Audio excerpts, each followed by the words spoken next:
Spectre is 82 Instagram.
tried to frame ourselves as poorly as possible so you can see us. Let's see, give me just a second to make sure I'm not drowning myself out with the desktop audio, which I think I am. Alright. How's that for you guys? Oh, thanks so much for subscribing. Fatmandu888. Oh, man. Music's too loud? Alright. You should probably keep it quieter, too, since I'm kind of quiet. Yeah, we can just really slow down the music. You guys probably can't hear this at all, but let's see. Who do we have in chat? We've got chat directly over Lemon's face. I think it's a good place. There we go. Let's do that. There we go. Let's see. Ajax, how's it going? Leon tries to art, negative first. Well, there we go. Super Mario Gaming, good to see you. Cool Spaghetti. Christoph, the game guy, good to see you. Peace before the storm. Indeed. I just dragged above chat. my head. All right. We're in the middle. Chat can be between us. All right. Let's see. The dud. Why weren't Sonic X feats considered? We're going to get to all of that later. Great Andex, it's me. Oh, gosh, I have my face covered. Wait, did you make him? Oh, yeah. Yeah, I did. Let's see. Stylish, good to see you here. Ajax, like I said, we're going to get into... I'm going to fix this, I'm sorry. We're going to get into some more specific questions later on. The reality is, I'm hiding the fact that I just don't know what I'm doing. That seems like it was a joke. I accidentally moved the screen. Okay. Wait, we just had that issue. Just all right, top right. We're putting it there. Fine. Percival, Knight of the Flames. Can't wait to see the Pure Denial and Headcanon LMAO. We'll get to that. Oh man, I should have denied denial. That would have been the funniest thing anyone's ever said. My headcanon is that you did deny it. Debate me, why can't Supersonic scale to Solus the Egg Wizard? We'll get there. Fun fact about me, I just can't speak if I don't edit out my videos. Like, so my typical video length is 10 minutes on Ink Thinks, but my typical raw audio length before I edit out all of the mistakes is like 40 minutes. I mess up lines so often. All right, this is driving me crazy. I'm going to shrink it, and then I'm actually going to start talking to you all. Okay, there we go. Let's see. Why can no one agree on how fast Sonic is? That is a loaded question. Tim says, who's that guy with the beard? Handsome. Thank you. I've been growing it out. I'm finally getting there. But yeah. I'm going to throw the mod team a loop and request my mod powers. All right, cool. Hubba Bubba, indeed. Bearded man, wow. Decaf Potato asks for our fanfic. The rule is we have to share it now, which makes me sad. Have we not shared the fanfic? No, I said it was only if people asked for it. Okay. It's very terribly, intentionally bad.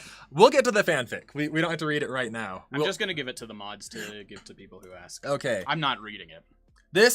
He sent it to his English teacher from high school for some reason. Very proud of it. She cried.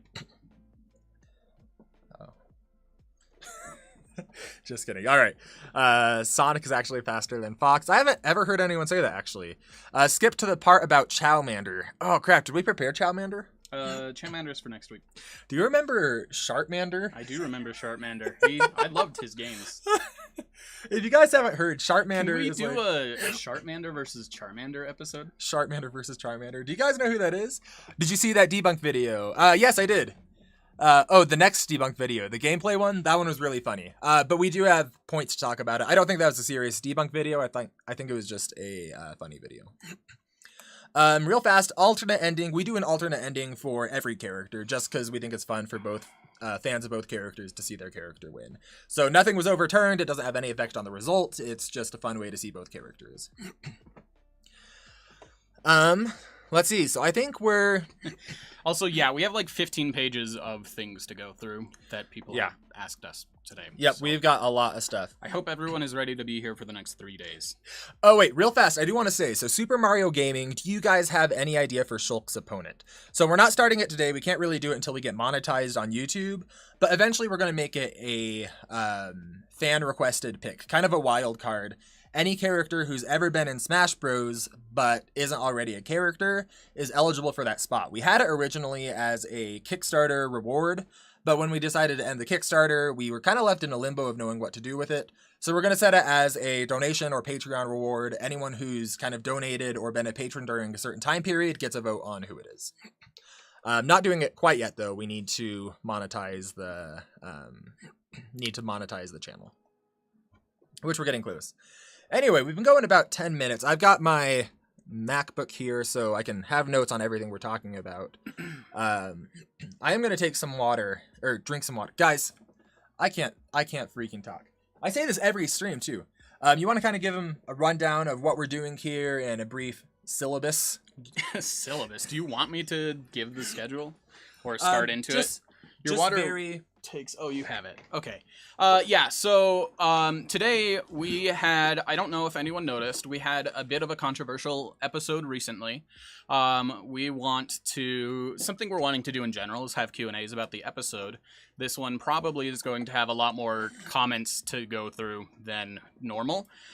So we have a lot of those to get to. But before that, we've kind of realized that our philosophy as a series hasn't been made as clear as we've intended. We have that rule set, but it was created with kind of different expectations than what we now have. Not necessarily for the series, but who would be viewing it. Ink and I both came into this without any formal experience in any kind of versus community. And so when we put those rules together, they were made for us to guide our own thoughts on how to deal with these characters, rather than as a way to distinguish us from existing rule sets and interpretations.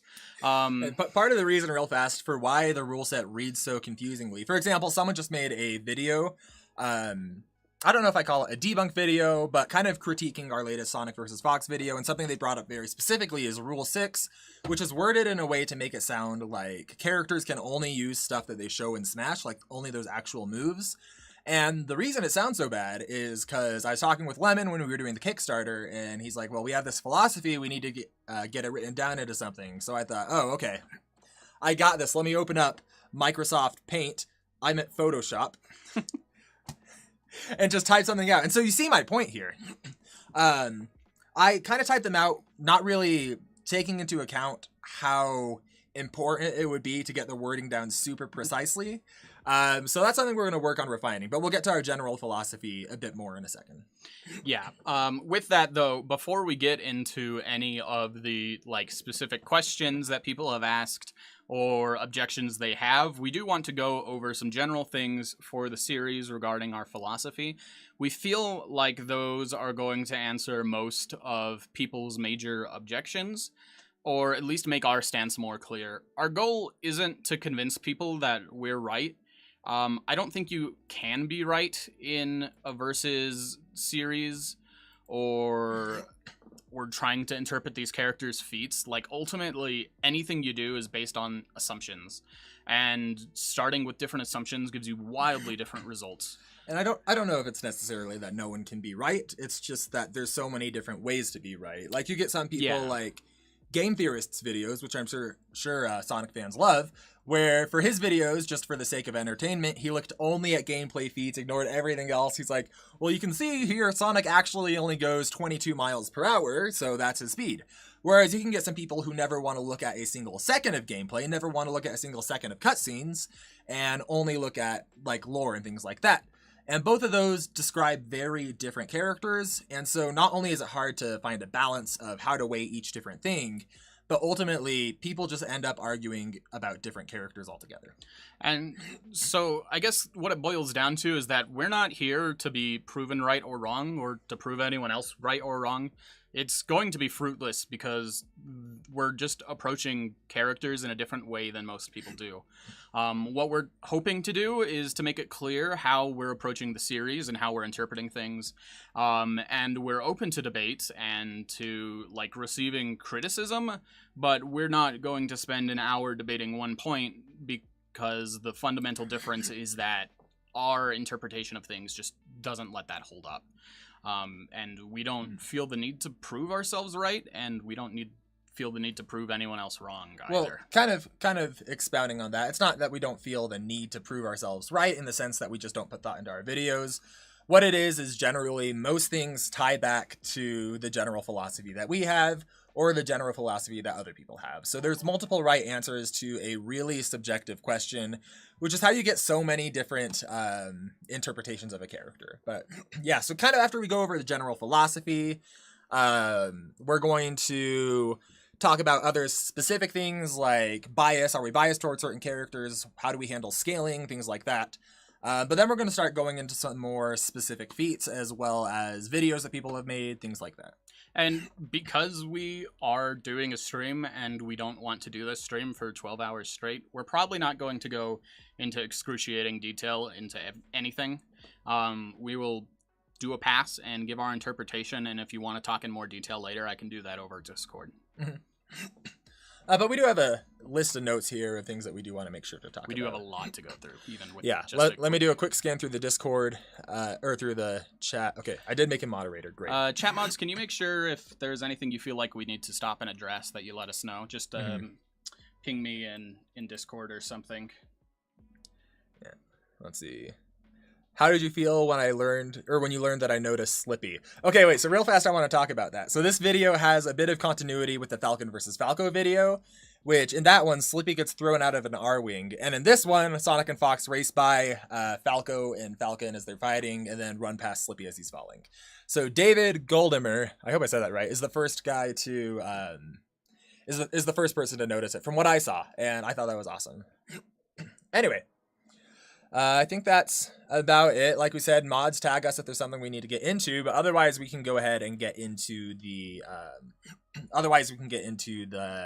general philosophy of things, then get into specific feats. Let's see. So kind of the biggest difference in our philosophy is, I don't know if you'd say burden of proof, but how we start characters. A lot of people start characters and say, well, they have all these feats you see in their game, all these things that are implied, you have to disprove all of these. Whereas we start from the opposite end of the spectrum, each character starts from 0 and they have to earn every feat along the way. So we try to have as little assumptions as possible. There's a theory called Occam's razor, which is basically the interpretation of something that requires the least amount of jumps, the least amount of steps or assumptions. That's probably going to be your best way to go. Yeah, and just to clarify that, I see a lot of people who ask why we don't consider some statement enough proof, or why we aren't considering certain feats, and it almost all boils down to requiring the proof in order to consider those feats in the first place.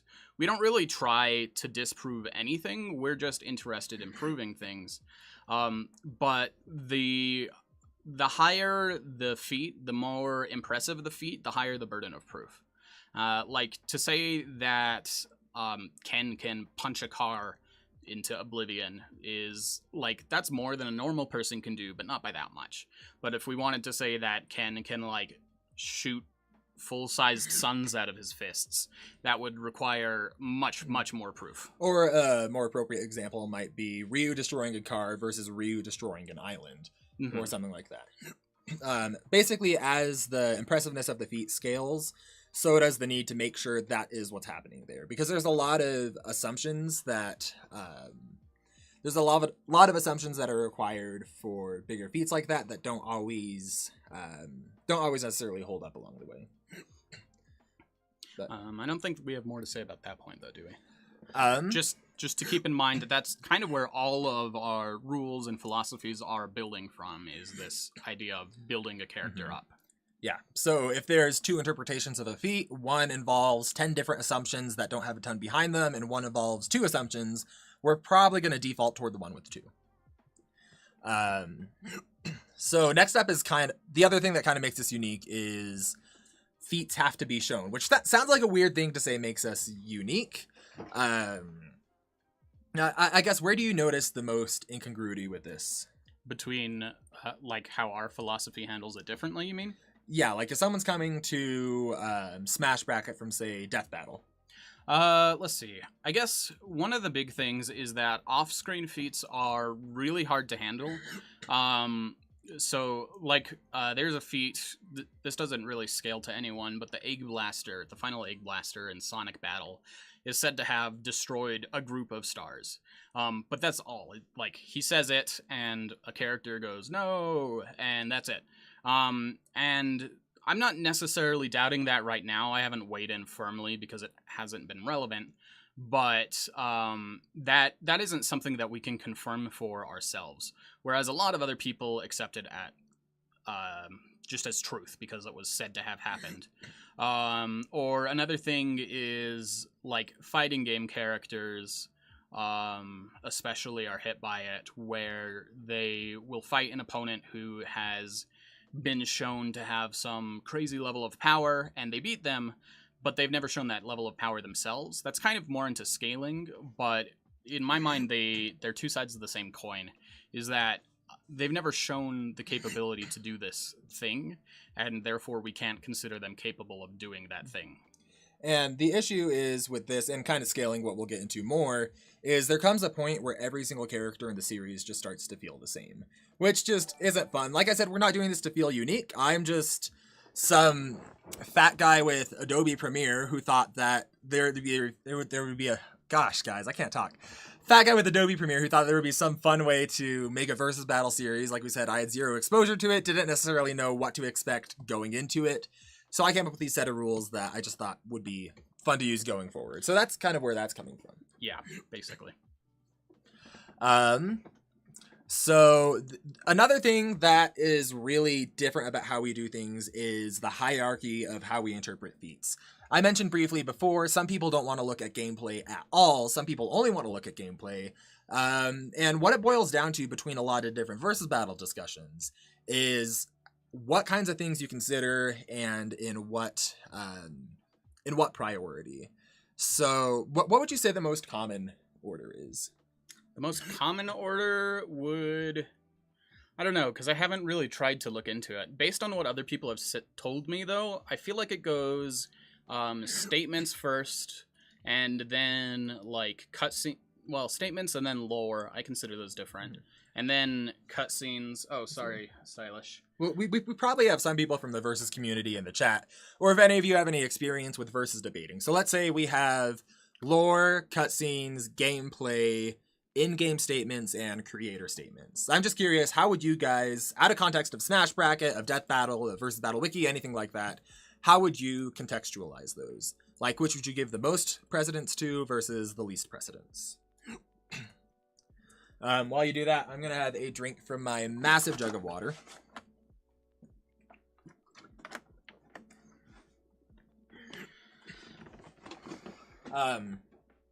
When it comes to Smash Bracket, and we'll look at yours come in a second. Okay, so we have feats, scaling, statements, probably. That's from Robot972. Enjoy your drinking. Oh, thank you. Gameplay that is implied to be lore. I don't know what to do with that. So do you want to kind of go over the hierarchy and explain the order of why we weigh things the way we do? Yeah, so the way that our hierarchy works, did I send that to you recently? I feel like I did. I just don't want to misremember. We have it in the chat. But the way that it works is we consider like cutscenes first. Those have the highest priority, and after that comes gameplay. After that is like in-game lore, and then statements, and then everything else comes after that. Do you have that up? Yep, so we prioritize cutscenes over everything else, and then gameplay, which I think is a really unpopular take, because gameplay provides a lot of weird inconsistencies. We don't tend to use that for anti-feats or anything like that.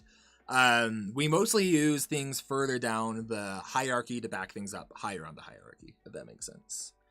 Yeah, so for instance, just because we are considering gameplay, and in gameplay Mario can be hurt by walking into a Goomba, we're not suddenly going to say that that is the entirety of his durability. I know that's a bad example because I think you literally said that in your Mario video, but that's why we're redoing it.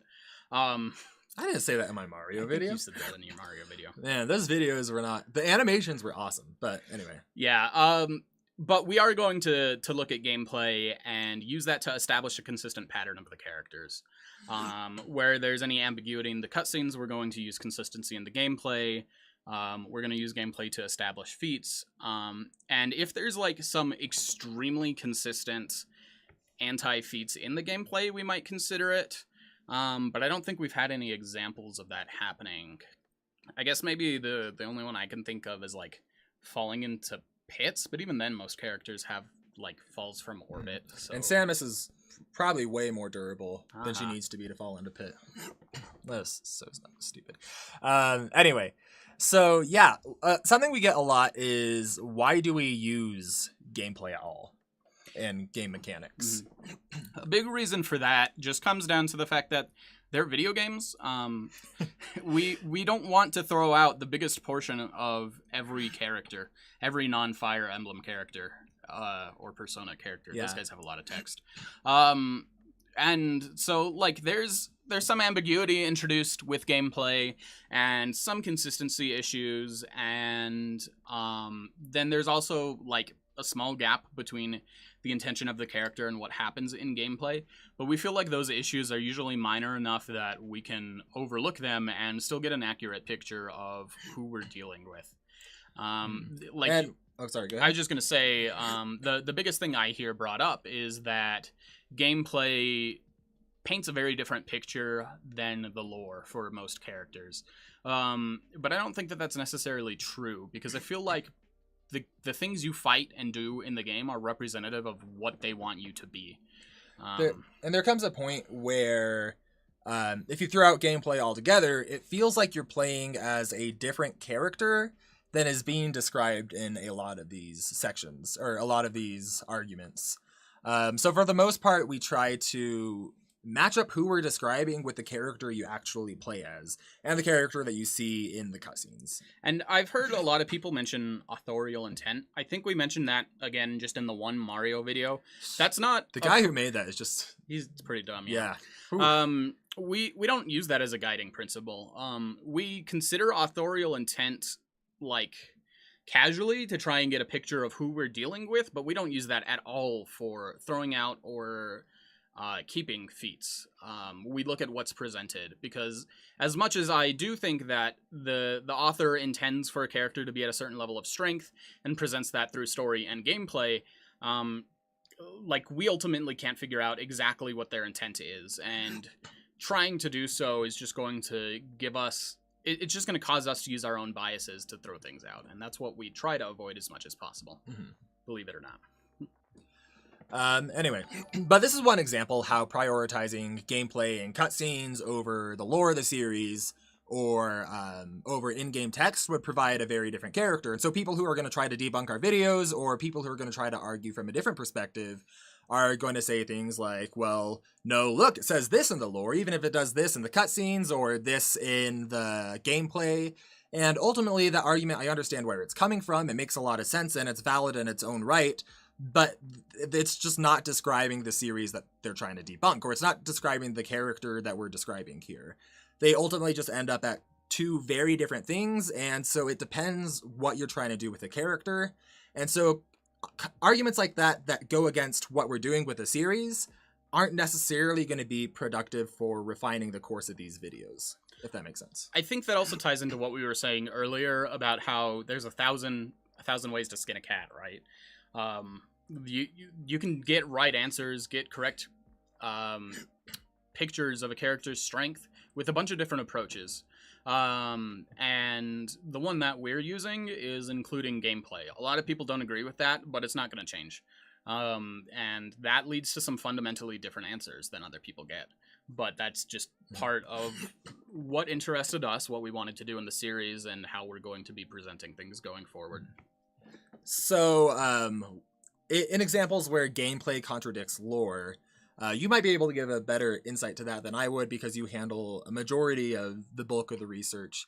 But in general, it comes to a point where we're just interested in what the characters can actually do. If we only take statements about characters, if we only take what they're implied to be able to do, not only is that hard to universalize and apply evenly to every single character, it also ends up with some really weird numbers that just don't feel representative of what you get. For example, you gave an example with Lantern from Pokemon. Oh, right. So the Pokedex says that Lantern, the little anglerfish Pokemon, can light up the ocean from 3 miles deep.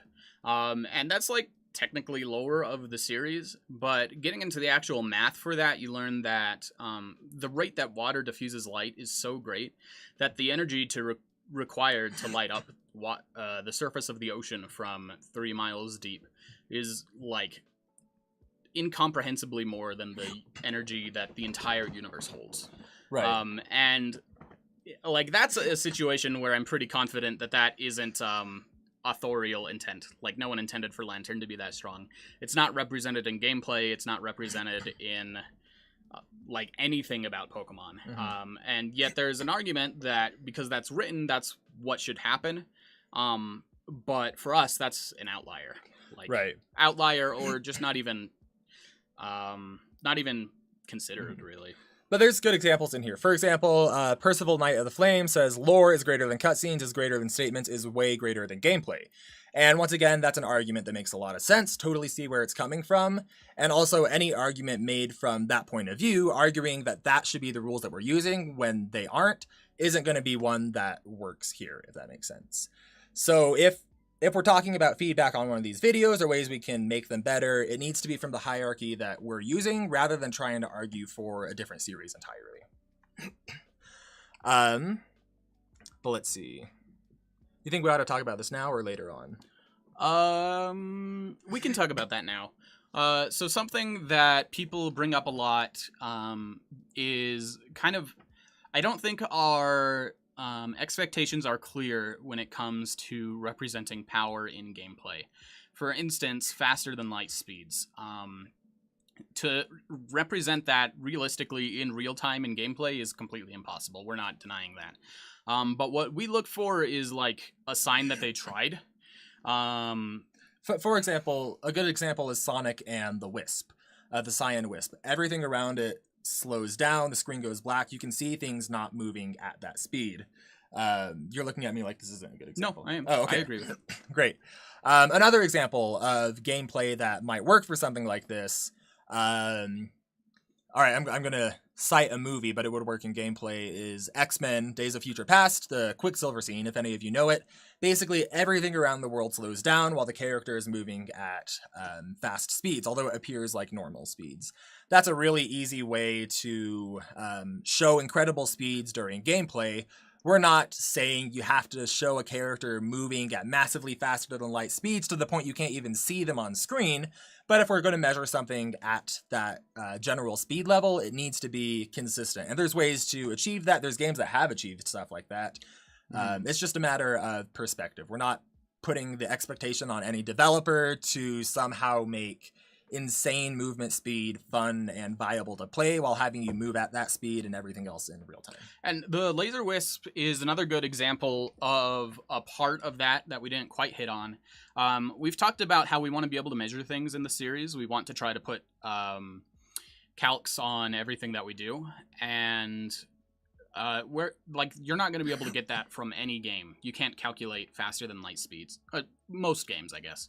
Like Sonic, we could literally never calculate at faster than light speeds just by measuring the distance that he moved and the time that he did it.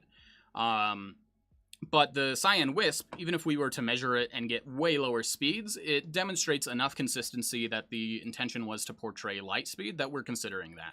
And so when that effort is made, it does overwrite these calcs. So we're not just trying to use those to lowball things. But when there hasn't been any effort made, none of those boxes are ticked, then we're not going to be, we don't give it that much leniency at that point. I also want to mention real fast, I'm seeing a lot of mentions in chat about the black hole or other specific feats, and we are going to get to every single one of those and why we did or didn't use them, or in what capacity we did use them. They're a bit later on our list. We're almost through the more meta stuff here, though. What do we have next?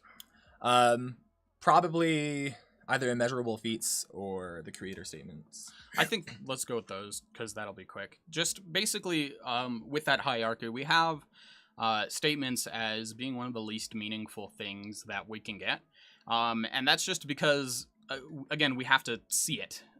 And we can't... Both from characters in-game and even from creators using that only to contextualize what we see in-game. Right. So, like, a good example of when these statements, like, upgrade a feat is Sephiroth's Supernova.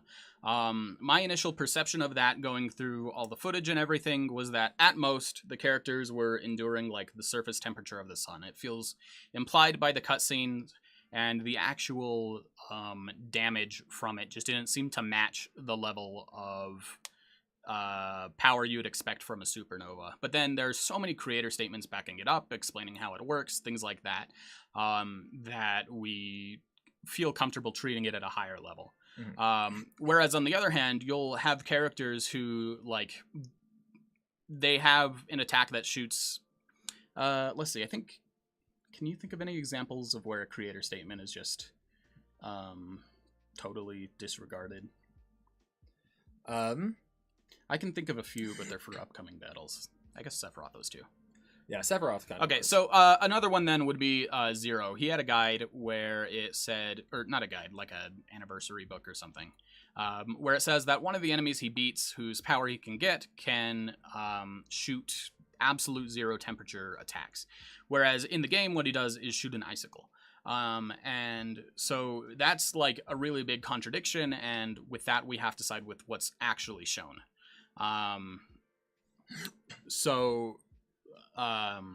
Yeah, in that case, it's the priority is further up on the gameplay. But yeah, that probably is a good example of that. Last thing, we only have a couple things to talk about before we get into a lot of specific feats, and I see you guys are really anxious to do that. We'll just get through these so that they're on record. They're things that people can look back on. First is when it comes to immeasurable feats. So there's certain things that we cannot calculate. For example, I'm trying to think of an example besides the one I want to use. Yeah. What's an example that relates to like Sonic or a character that we've talked about? One that I see brought up a lot, and we'll get into it later in more detail, is in Sonic Generations, where he runs so fast that he restores time and space to these little pockets of a dimension.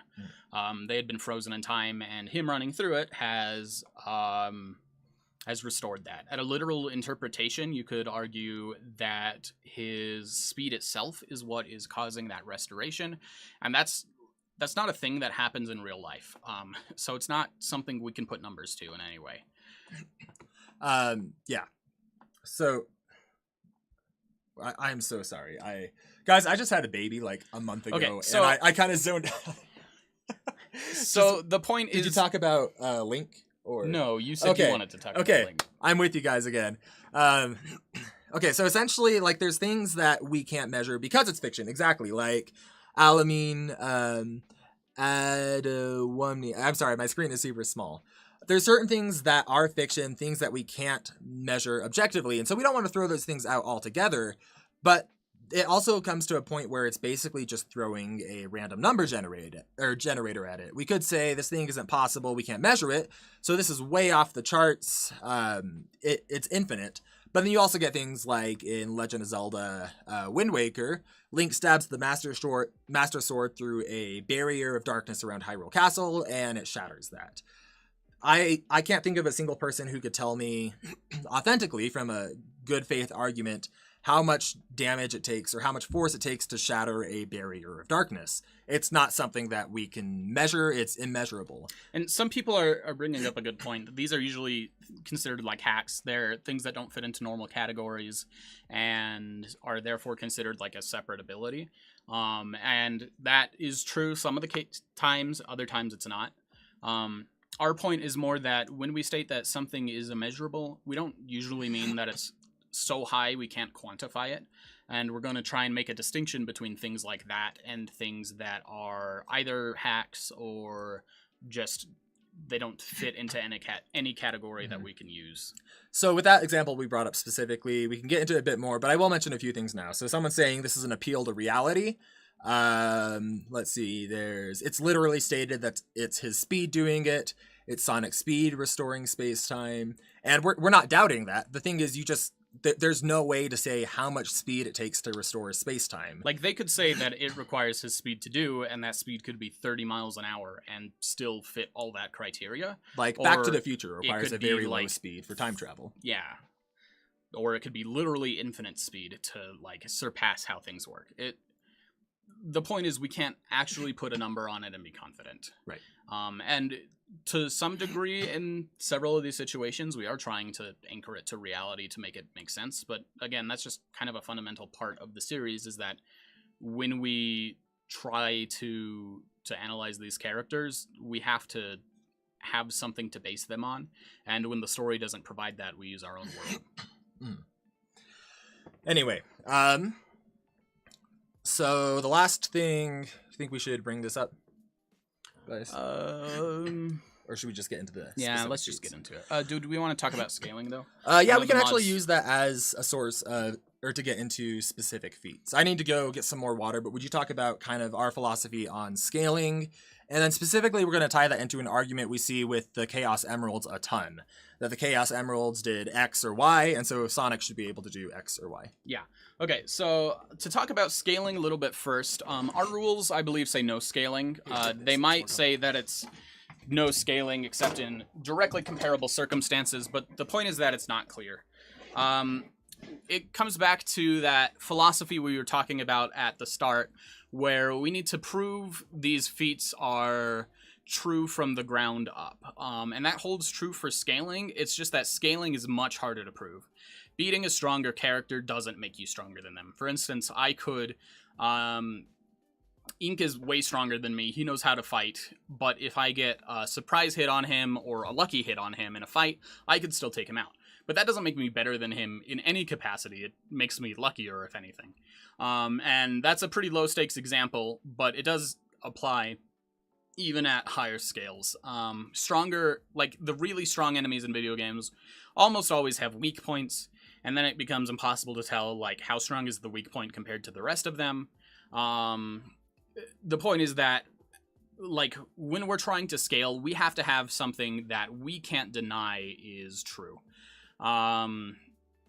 We have to have some undeniable situation where one stat is compared to another between these characters and say that they are equal.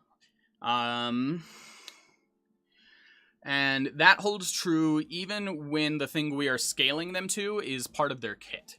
So talking about Sonic specifically, there are a lot of things that the Chaos Emeralds have done over the years, either in the hands of other biological entities like Shadow or Silver, or in the machines that Dr. Eggman built, or ancient machines like the temples in Sonic Unleashed. And they've demonstrated like incredible power. However, Sonic doesn't. He doesn't demonstrate that he doesn't demonstrate that level of power consistently or even ever. We've got the stopping the arc being the most impressive display of his chaos power. And anything beyond that, he just hasn't demonstrated the ability to use. A lot of people bring up that if you have, say you have a power source with unlimited power, that you should always scale to that infinite power no matter what, because you can't take a fraction of infinity. It's always going to be infinity. And that's kind of true, but our interpretation isn't so much that people get a fraction of their power as much as people have a capability to harness a certain level of power, and that's what we're measuring. Think of it like putting a water tap on the bottom of a lake. The water source is huge, it's massive, basically unending as far as the output is concerned, but that output is going to be drastically limited no matter how much water you want to push through. It has nothing to do with the size of the source. It has to do with the capabilities of the output. So are we going Chaos Emeralds right now? I was talking about power source scaling and mentioned the emeralds, Okay. but yeah. Should we get into the emeralds specifically real fast?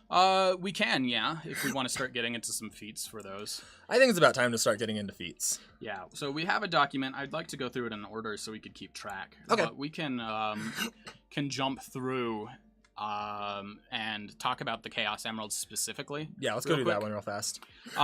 So I've seen a lot of arguments about the Chaos Emeralds and why Sonic should scale to them.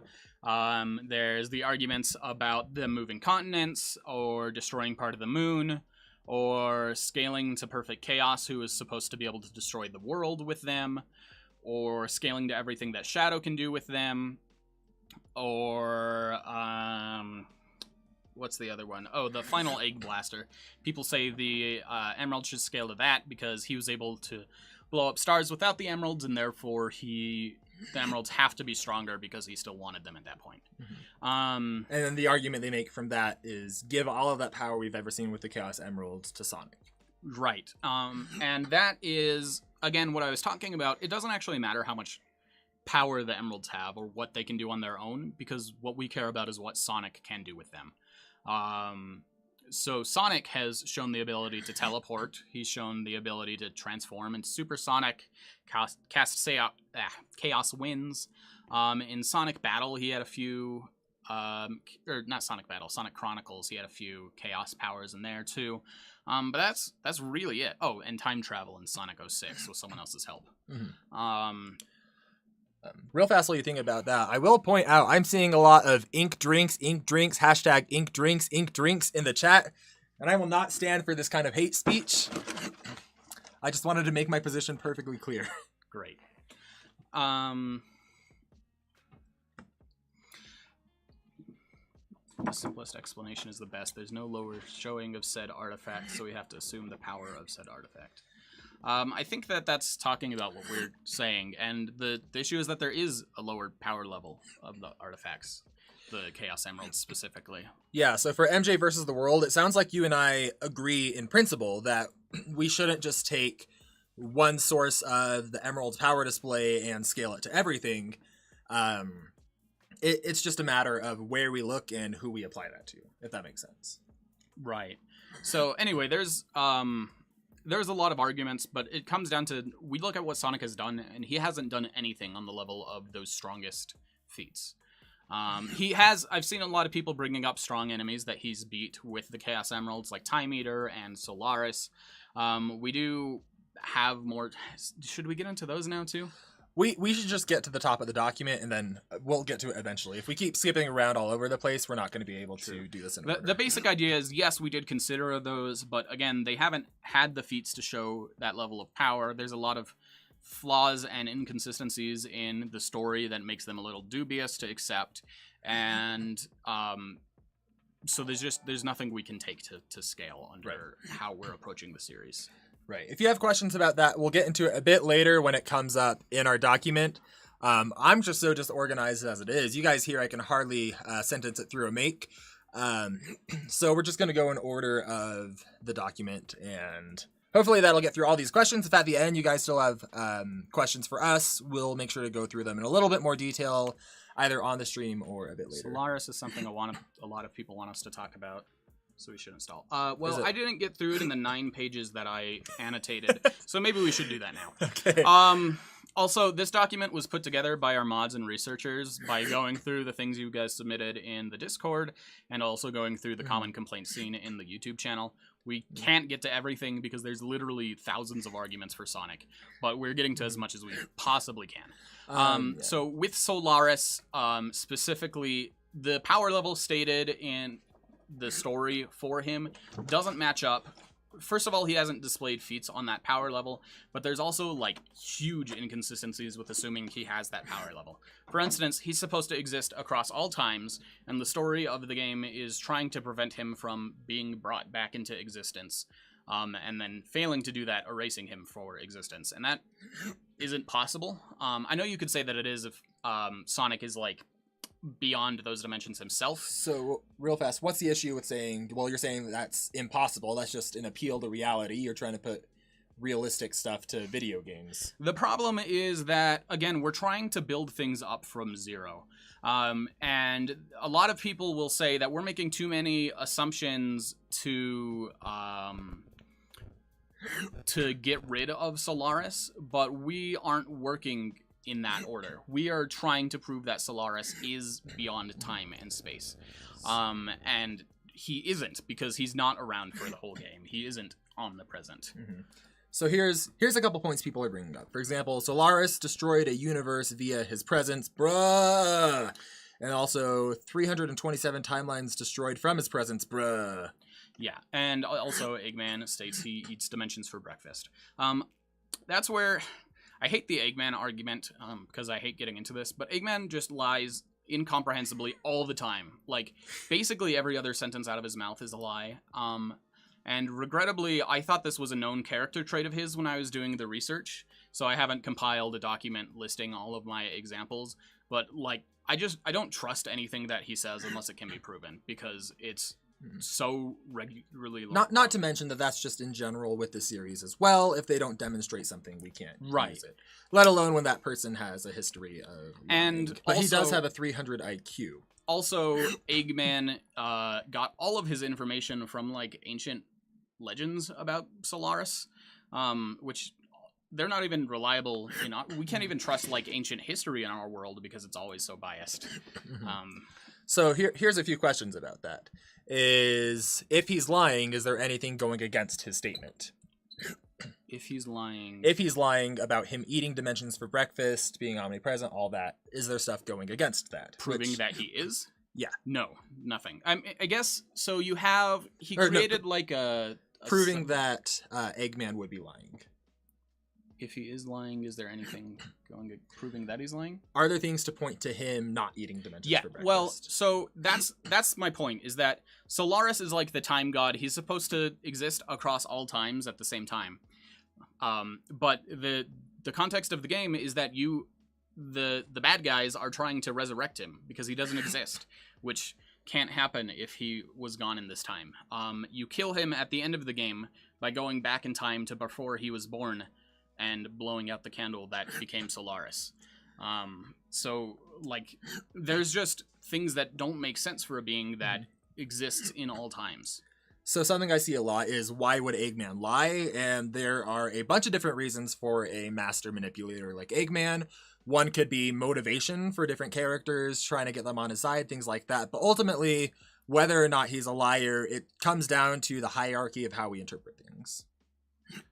And yeah, it needed to be proved even if he was a trustworthy source.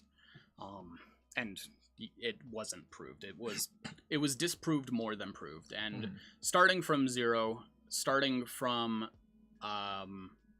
like building it up, proving an undeniable case for Solaris, there's just too many assumptions we have to make to have that happen. Yeah.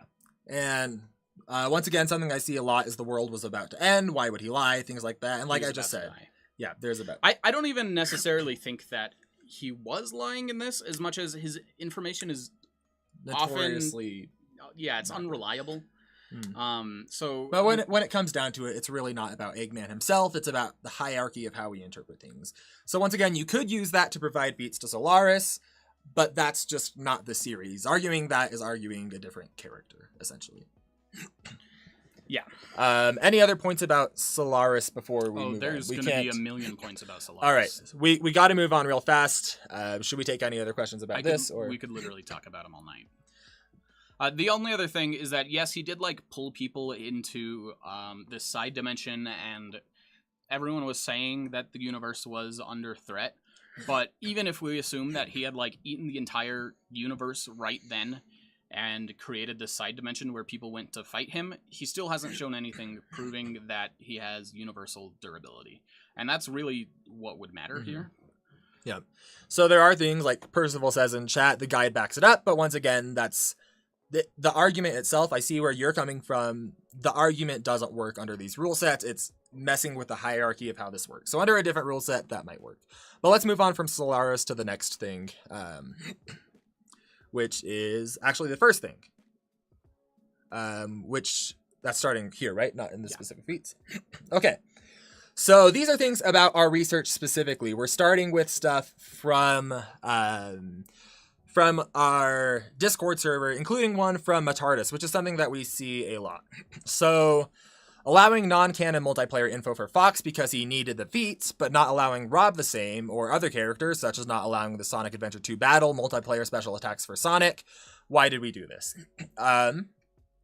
And there's a few different reasons. So the multiplayer for Fox is split up into two different things.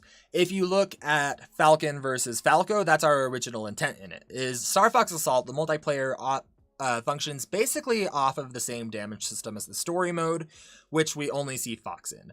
That is, that's our best place to see durability for the characters. We have nothing else to do from there. Originally, we weren't going to get any weapons or things like that. And so the reason we did it, once again, there's statistics in game that hold up comparing one character to another. Statistics, he means hold up as in we can measure that they're accurate.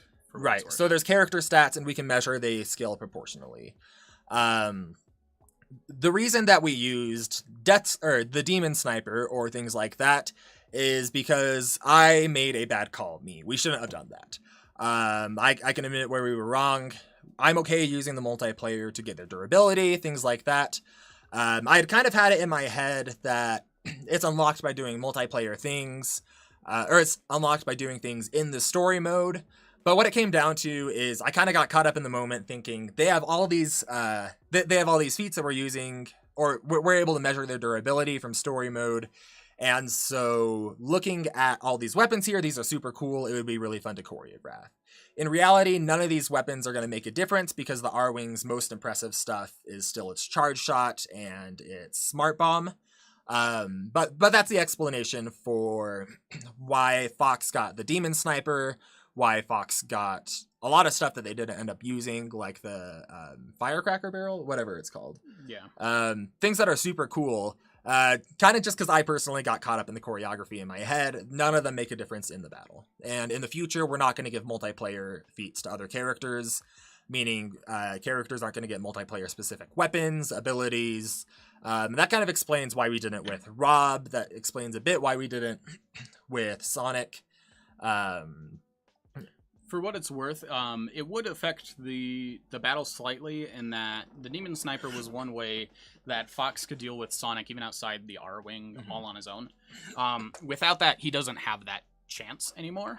He's still durable There's enough. an argument that the Plasma Blaster could, but once again, we could give that to him. It just hasn't shown the same power that the R-Wing has, despite it being implied to. That's true. So that's something we discounted for Fox because it didn't hold up to the series. So with taking away the Demon Sniper, that would mean that Sonic could probably deal with him outside the R-Wing more often than we had initially calculated, but that's not going to be enough to take the match in every circumstance. And that's kind of how we approach it, is we think of the different strategies that people could use and how often it would help them win, how reliable it is, and try to match things up that way. Yeah. Let's see. Oh, and then I guess specifically for some of those other multiplayer feats or other sources like Rob or Sonic, do you want to touch on those? Why we didn't use them? Yeah. Because we're not really ever supposed to use them. The reason we use them in Star Fox, once again, it's super measurable. We could see how one character compared to another thing, and the engine within that seemed, from the best that we could tell, lined up to the story mode. There are very little inconsistencies between them, and so we could see what Fox could endure in the story mode, bring that over to multiplayer, see that the other characters in multiplayer had stats on the screen that we could measure to scaling proportionally to Fox. So would you say then the difference, Sonic Adventure Battle 2 has, or Adventure 2 Battle, has stats for each character as well? Do we want to draw the line then saying that we're fine taking like base characteristics and statistics like durability and speed for these characters, but not introducing unique abilities? The thing with the Star Fox characters is there weren't any feats or anti-feats outside of that for the other Star Fox characters to suggest one way or another. Whereas with a lot of Sonic characters or a lot of other multiplayer characters, we can look to, hey, here they are not inside of a vehicle in the story. This is what they can endure. Whereas for characters like Falco, we just don't see that out of that one story mode. So that was the best assumption that we could make. Then what about like Rob? What about Rob? He doesn't have feats, but he is in other games. So Rob is in other games, and there's two super legitimate ways that you could take this. And I know that there were a lot of people who were upset, or at least a few who were very upset, that we used Rob's appearance as a peripheral to the SNES, or maybe it's just the NES, peripheral to the NES rather than his appearances in like WarioWare or things like that. The argument for why we ended up using the toy, that's how he's described in his trophies in Smash. That's how he's described a lot of different places. His moveset generally seems to be references to the games that he was a peripheral for. But ultimately there were two different things, and that we could have gone either way. And admittedly, I went with the one that I thought was funnier and fit within our budget. So there were two ways we could have taken it, and that was the reasoning behind we went with the way that we did. And Andex asks about how it could apply to like sports games showing statistics. I think it's the same situation. Like, I think we would basically say that these multiplayer things, they're kind of a secondary source for us. We won't use them when they contradict other evidence, but when they don't, then they're okay. So, like in a sports game for the Mario franchise, there will be situations where some things from that might be acceptable, but not in the face of like overriding the other 30 years of history for Mario. 40? How long is Mario around? Forever. At least 5 years. 5 years of Mario history. Real fast, I will say, talking about black hole feats, because I've seen that come up. I don't know if you're talking to us or having a separate conversation in the chat. We didn't calculate black hole durability for Fox. Rather, we used it to contextualize other feats that we saw. He was described several times as going through a black hole, so while we didn't calculate what would he need to endure a black hole, we did say, okay, here's the creators trying to get him to go through something really, really powerful and durable in multiple different sources and multiple different games. So if he has some other crazy feat of durability, we can kind of compare it to what they're trying to do there. Which is the same thing we did for Sonic, right, where he had feats that were way above anything else that he did, but felt consistent with how he's portrayed what his intended strength was, and so he kept them. Like, the arc feat would normally be too much for Sonic, or even his flying to the moon. But there's so much for how fast and powerful Sonic is that we didn't throw those out. Right. And then amount of Hitchin's Razor is so much. I don't know if you're talking to us or someone else. For anyone in the chat who doesn't know what Hitchin's Razor is, let's see. You sent me the definition here. I'll go ahead and read it so I make sure I don't misinterpret. It says, the burden of proof regarding the truthfulness of a claim relies on the one who makes the claim. If this burden is not met, then the claim is unfounded, and opponents need not argue it further in order to dismiss it. So this isn't like a universal truth or anything, but it's essentially saying, I think with the context it's made for is, if someone's trying to make a feat for Sonic, or someone's trying to make a feat for Mario, they can't just say, I've got this feat, disprove it. What it's intended to be used for is saying, we have this thing, or someone presents a feat or something. It's not to be considered unless there's enough information to back it up. Would you say I described that correctly? Kind of. This is basically what we were talking about at the start, where we said that we kind of operate in the opposite direction than some people say to. We start characters at 0, and we are using Hitchin's Razor to give them feats. But when most people say it, they use Hitchin's Razor to say that the burden of proof is on, like, disproving something. But that's the opposite of how we are using it. Yeah. Anyway, I don't want to detract in that too much. I just saw that coming up in the chat a lot. I wanted to make sure everyone's on the same page. So, next topic is we have flight and travel speeds require similar reaction and combat speeds in order to maneuver while approaching different objects. Saying they can only travel in a straight line and not be able to react that fast is false, as they would not be able to stop towards or turn around said object that they are approaching if they could not react at those speeds. And I think that's brought up mostly because of what we said about Sonic's speed, but it is kind of a relevant question for the series as a whole. I can kind of agree that reaction speed should be pretty similar, at least, to combat speed. Or, sorry, to travel speed. Or combat speed, really, whichever's higher. But that doesn't mean that you can, like, actually act at those speeds that you can perceive and process things. So I don't think that it scales through. I don't think someone's combat speed scales to, or travel scales to combat. Ink, you are more of a fighter. I feel like you have more of a position on this. So in what context exactly? So, Sonic can fly to the moon at, I don't know what numbers you gave, so I'm using the light speed, 16% of light speed, and therefore should be able to fight in combat at those speeds. Yeah, so kind of the classic example people bring up is who's faster, Bruce Lee or Usain Bolt. Essentially meaning punching speed or fighting speed is way different than travel speed. Example, I'm a fighter myself. I do Muay Thai and Brazilian Jiu-Jitsu, and then do a bit of MMA between those two. There are people who can run really, really, really dang fast. And when you get them on the ground or when you get them in a arena, things like that, it's just, it doesn't apply. You have to work maneuvering around another person, which puts in a set of variables. If you're in a different environment, there's things that you got to go around. And I know this is fiction, it's not reality, and there's only so many things we can base it off of. But you ought to go over this example you gave here with the time travel. I think that's a good one, and then we should probably move on. Okay. So my example is that if we say someone could fly to the moon at light speed, it would take them 1.3 seconds to do so. Even if only 1/100,000th of that time was spent braking or reacting to the travel in order to stop at the moon, it would still take them 2.5 miles to stop in that amount of time, which is far, and you could argue that maybe they would have even greater reactions than that, but I don't think that's an unreasonable assumption. But in any point, the more relevant comparison is that if that same person wanted to fight and avoid a punch in combat at his top speeds, if they wanted to move 10 feet out of the way to avoid a punch, they would have to react 1,000 times faster than they did to landing at the moon.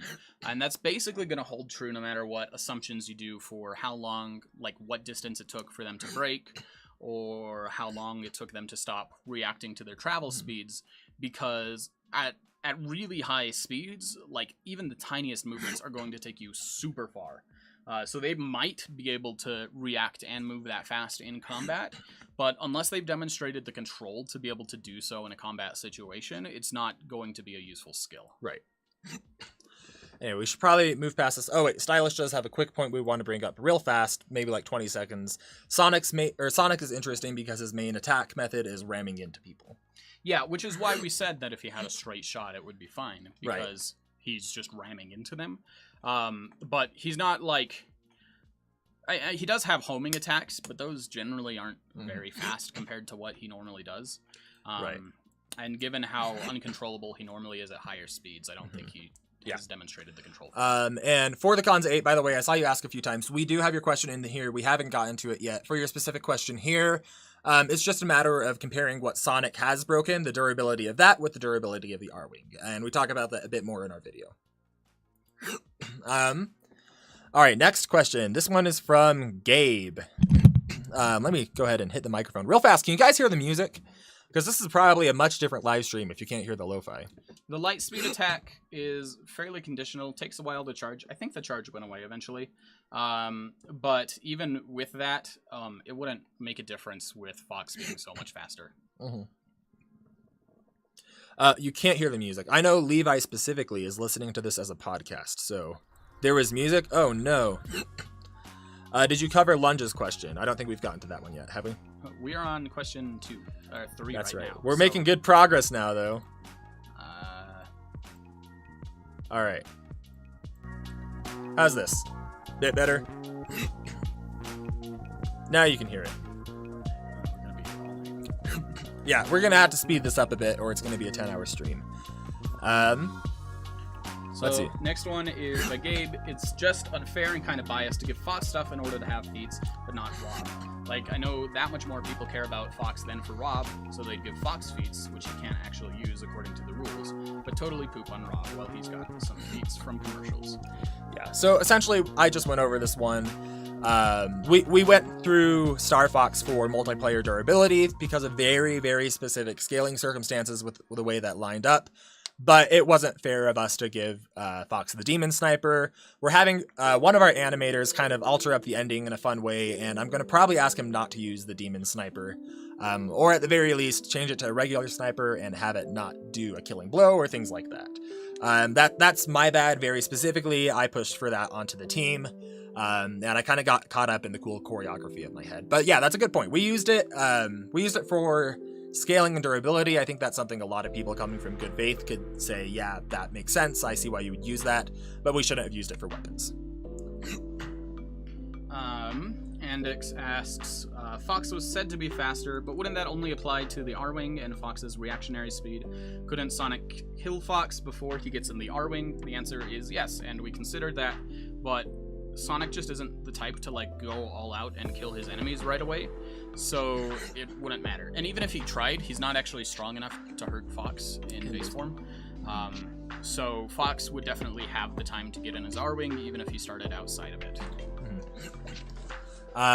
Let's see. And then Fox also has a couple of things that could complicate it, such as turning invisible, flying with the jetpack. And as I say those, I think those might both be multiplayer exclusives. Not the jetpack. Not the jetpack, but the invisibility, I think, is. That one is represented in Smash, but not in a convincing enough way that we should allow it in an animation. Which is disappointing because it would be cool, but yeah. Is that what his up B is supposed to be? Huh? The jetpack is his up B? I don't know what that is. It's called Firefox. That's never mentioned anywhere in Star Fox. But yeah. All right, next category is feats that people feel like we didn't include.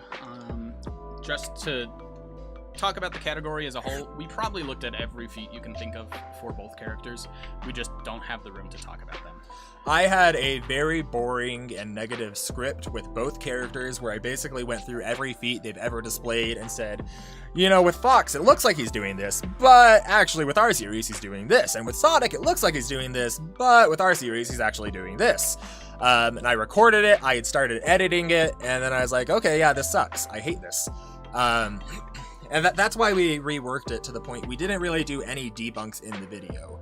So there were a lot of things that we looked over, we didn't qualify, but we just didn't include in the video for the sake of having an enjoyable video. All right, so the first one in this category is from Areedpar Blue. I'm sorry. So these are some gripes that I saw in the comments. Oh yeah, he just listed a ton of these, so we got a lot to go through from him. Great. Just compiling some of them. This will probably cover a lot of them. Yeah, so I'm going to kind of do a lightning round because I don't think any of these are going to require a lot of detail. I know that people won't agree with our interpretations for all of these feats, but it all goes back to the hierarchy and philosophy we said at the beginning. We can discuss it more in Discord if you want us to.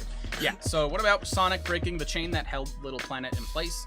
The chain isn't actually shown to be straining against the full planetary force that people say it is. Even if it was, it's likely that that would be taking most of the chain's strength, and Sonic would only need to push it over the edge in order to break it. So in both cases, we felt like it didn't really hold up as a destructive. You wouldn't need to put the entire planet's force into it, especially when things like that are tense. It changes the force needed to break it. Didn't Classic Sonic survive the explosion of the Death Egg in Sonic Forces? It's possible, but it isn't clear. You see him in the Death Egg. Knuckles says, "Get out before it explodes," and then it cuts to it exploding, and everyone cheers, which to me implies that he didn't get caught in the explosion. But even if he did, that comes out to less than at least his supersonic top durability. It might change base Sonic, but that still wouldn't be enough to change. Speaking of Super and Base Sonic real fast, I see a lot of people asking, why don't you do Hypersonic, Darkspine Sonic? We're going to get to that, I promise. Yep. Isn't Sonic consistently able to keep up with the Egg Mobile, because that flew to the moon from slightly further away, basically scaling Classic Sonic to a slower speed than Supersonic, but still pretty fast, a lot faster than what we have. That is true if we assume the Egg Mobile is always going top speed when Sonic is catching up to it, which I don't think is reasonably proven. But even if it did, the speed in base wouldn't be enough to change the outcome of the match, and it would be irrelevant for Super. And someone asks, how did we get Supersonic flying to the moon at Mach 140? We didn't. We have that at Mach 140,000. It might have been a typo you saw. I don't know. I didn't list anything in Mach, though. I'm not positive where it's coming from. It must have been the Discord, maybe. I don't know. How did we get the cyan laser to 926C? We didn't. We have it at light speed. Why is the light R-Wing 98,000C when the analysis said it's only 20% faster than the R-Wing, which is 66C? That isn't the speed we have it at. We have the normal R-Wing at 83C and the light R-Wing at 99C. I'm not sure necessarily where these numbers are coming from. I don't think I gave a concrete measurement on anything. Oh, maybe I did in miles per hour. I know that the 66C at least came from you saying it was like 66 billion. Yeah, I said 66 billion, but not 66C. So yeah, that's an issue for you giving miles per hour instead of light speed equivalents. I think that. Oh wait. No, these are still from him. So yeah, some things from the FAQ then. Real fast, as you look at it, stylish. Is the music at a better volume now? Was that a question to him? Yeah, that was a question. Okay. Why do we use gameplay for Sonic but lore for Fox? We used both of them for both of them. Yep, in the hierarchy that we did. So why would you think Sonic exaggerates his speed when he's pretty honest and been stated that he hates lies? Do you want to take this one since I've been doing all of them, or I can? You did a lot more of this part of the research than so me. I know a lot more of like the philosophy stuff, but Lemon put hundreds of hours of research into Sonic, just he brags. I thought it was a defining character trait of him, but this question makes me doubt myself. Even if we assume that he was trying to tell the truth, though, like, people are notoriously bad judges of their own capability, and even if we thought that he wasn't exaggerating, he still hasn't demonstrated the feats to back it up. One of my favorite videos of all time. It's it's kind of along the same effect. Is it called the Dunning-Kruger effect, or is that something else? I don't know. Basically, people aren't good at estimating where they think they're at. It's an article by The Onion, or a video. It's study finds that the average man is 4,000% less effective than in a fight than he believes he is. But yeah. Anyway. Why is... Oh, wait. I get that Sonic scaling to the light speed dash seems iffy, but what about the speedometer in Sonic Unleashed? Makes the difference in speed between Sonic and the light speed dash pretty explicit, and is about as game mechanics as you can get. Do you need some water, by the way? That would be great. Okay. So the speed meter is... It seems to operate more like a scoring system. It gives inconsistent results from the same speed. You don't actually see, like, if your speed number doubles, you don't move twice as fast in comparison to anything. It just isn't consistent enough for us to trust. Why is only Sonic CD's race against Metal Sonic taken into account when in Generations they do a straight line race? We did take both into account. It's just that the Sonic CD one is the one that I see brought up more often, so that's the one I address in the FAQ. The other ones are still in a straight line but have the same issues. That said, the next question is, I get the logic behind not using Metal Sonic's Mach 200 feet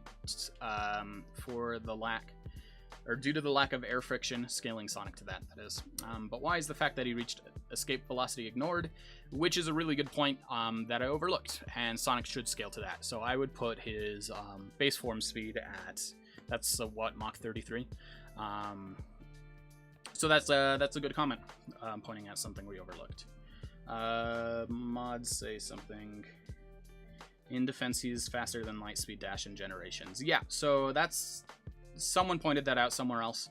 The Lightspeed Dash, even if we accept it as being Lightspeed, there are games where he outspeeds it, whether that's Sonic Unleashed or other games where it feels like he noticeably slows down to use it. But once again, that's just a matter of it not... Like, there's just too many inconsistencies for it to hold up under how we approach these. You could say that the Lightspeed Dash is Lightspeed, but there's no evidence of that other than the statement. And even if we believe the statement, trying to scale Sonic's normal speed to the speed of the Light Dash gives us so many other issues with other enemies in the franchise, or background details, gravity, water, like... Faster than light water, faster than light light. Right. I know a lot of people are going to say we should throw those things out for being like game mechanics or things that we couldn't explain. I'm naming inconsistencies right now, Groggy. This is a bit behind. Fair enough. But which is the point where in another series, yeah, that would in another series it would be a valid criticism. That's just gameplay, throw it out. Anyone making that argument, though, that doesn't hold up here. Because the gameplay does take more priority than the statements. Right. Okay. Then we have Spartan asking, yeah, Sonic outran a black hole for 30 seconds in base form. That was from Sonic Colors. He did not... The black hole didn't exhibit properties of a black hole. I know a few other people brought up other black holes from other games, but it's the same point. They just haven't demonstrated the principles of a black hole. Even if we say that he did do it, though, that gives him light speed, which is still, like, not enough to change the outcome of the match. So it doesn't hold up under our rules, and even if it did, it wouldn't change anything. And by the way, to reiterate one more time, we can talk about these in more detail in our Discord server.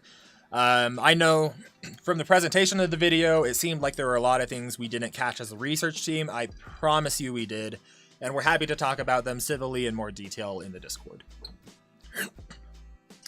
Someone, TQ Anims says Link can go back in time with his ocarina, which, yes, he can. What was the context? That was it. He just...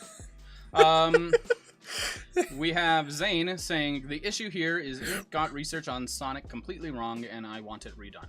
And Gabe says, me too. I mean, Ink didn't do the research. He weighed in a bit. I took care of most of it, had the research team helping with some of it. That's kind of the general flow of how things go. I can't do everything myself.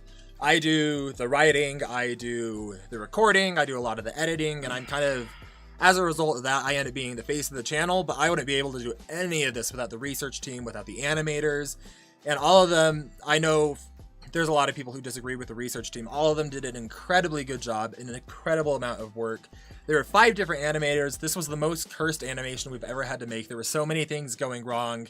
There were some things like, why did we choose him shooting in the head? That was something because we had to get that animated 24 hours before we put it out. So I told the animator, this is what needs to happen. Do it in as cool of a way as you can. And I told him kind of the general things that would work. There's just a lot of things that require, there's a lot of things that, I'm sorry, I lost my train of thought. I have baby brain. Well, I just wanted to mention, Ink did talk about how we have that workflow with all the animators.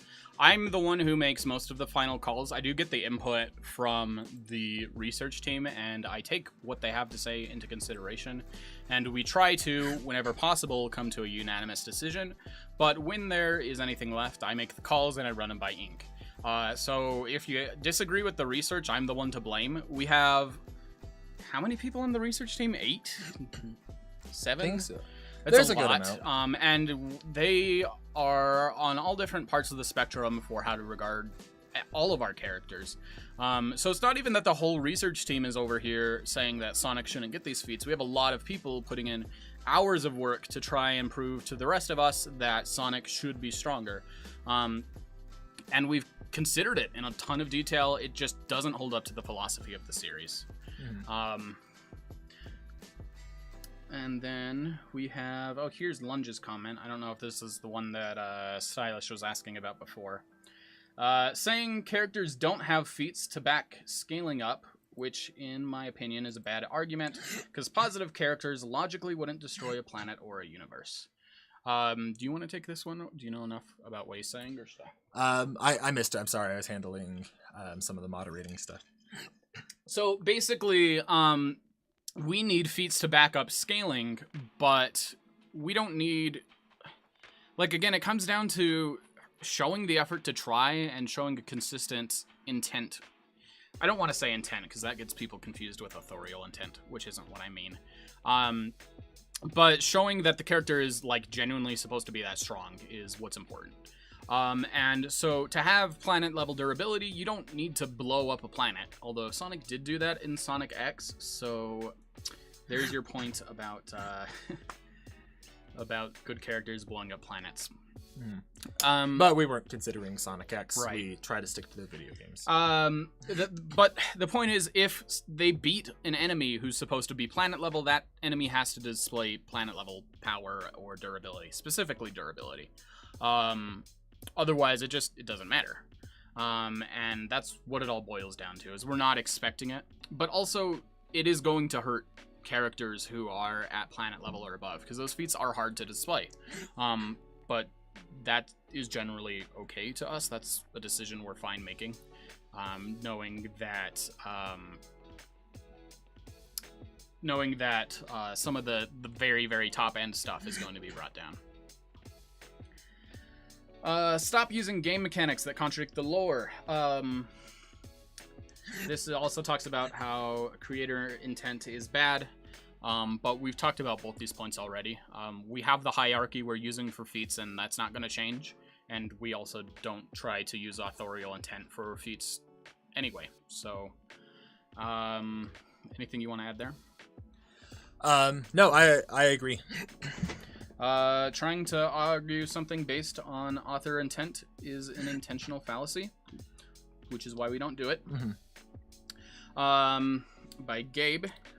Come on, if you set up the rules, you have to stick to them, because otherwise it is just crappy and would be unfair, and if the rules aren't getting followed, I, for my part, will no longer be willing to participate. Well, I think what you're probably referring to is my choice with Fox and the multiplayer. There were also some concerns about Fox and the comics. I know I did do that scan that showed the Arwing creating that explosion on the planet, saying we're throwing it out because it was too much of an outlier.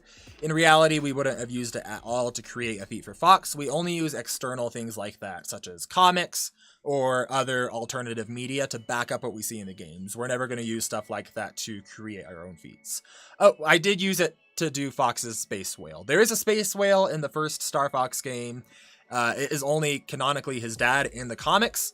I will not apologize for using that. But we do, again, the rules aren't the best representation of the series. That's something we want to clarify and try to stick to better, because we know that we do need to communicate better about what we're actually doing with the series. Hopefully our conversation about our philosophy at the beginning will help to mitigate that. Yep. Gameplay should not be used to discredit guides, as the sole reason of guides is to clear things up that couldn't be explained or made clear in the games. I can talk about this one. So, once again, that goes to our hierarchy. I understand where this argument is coming from, and it makes a lot of sense.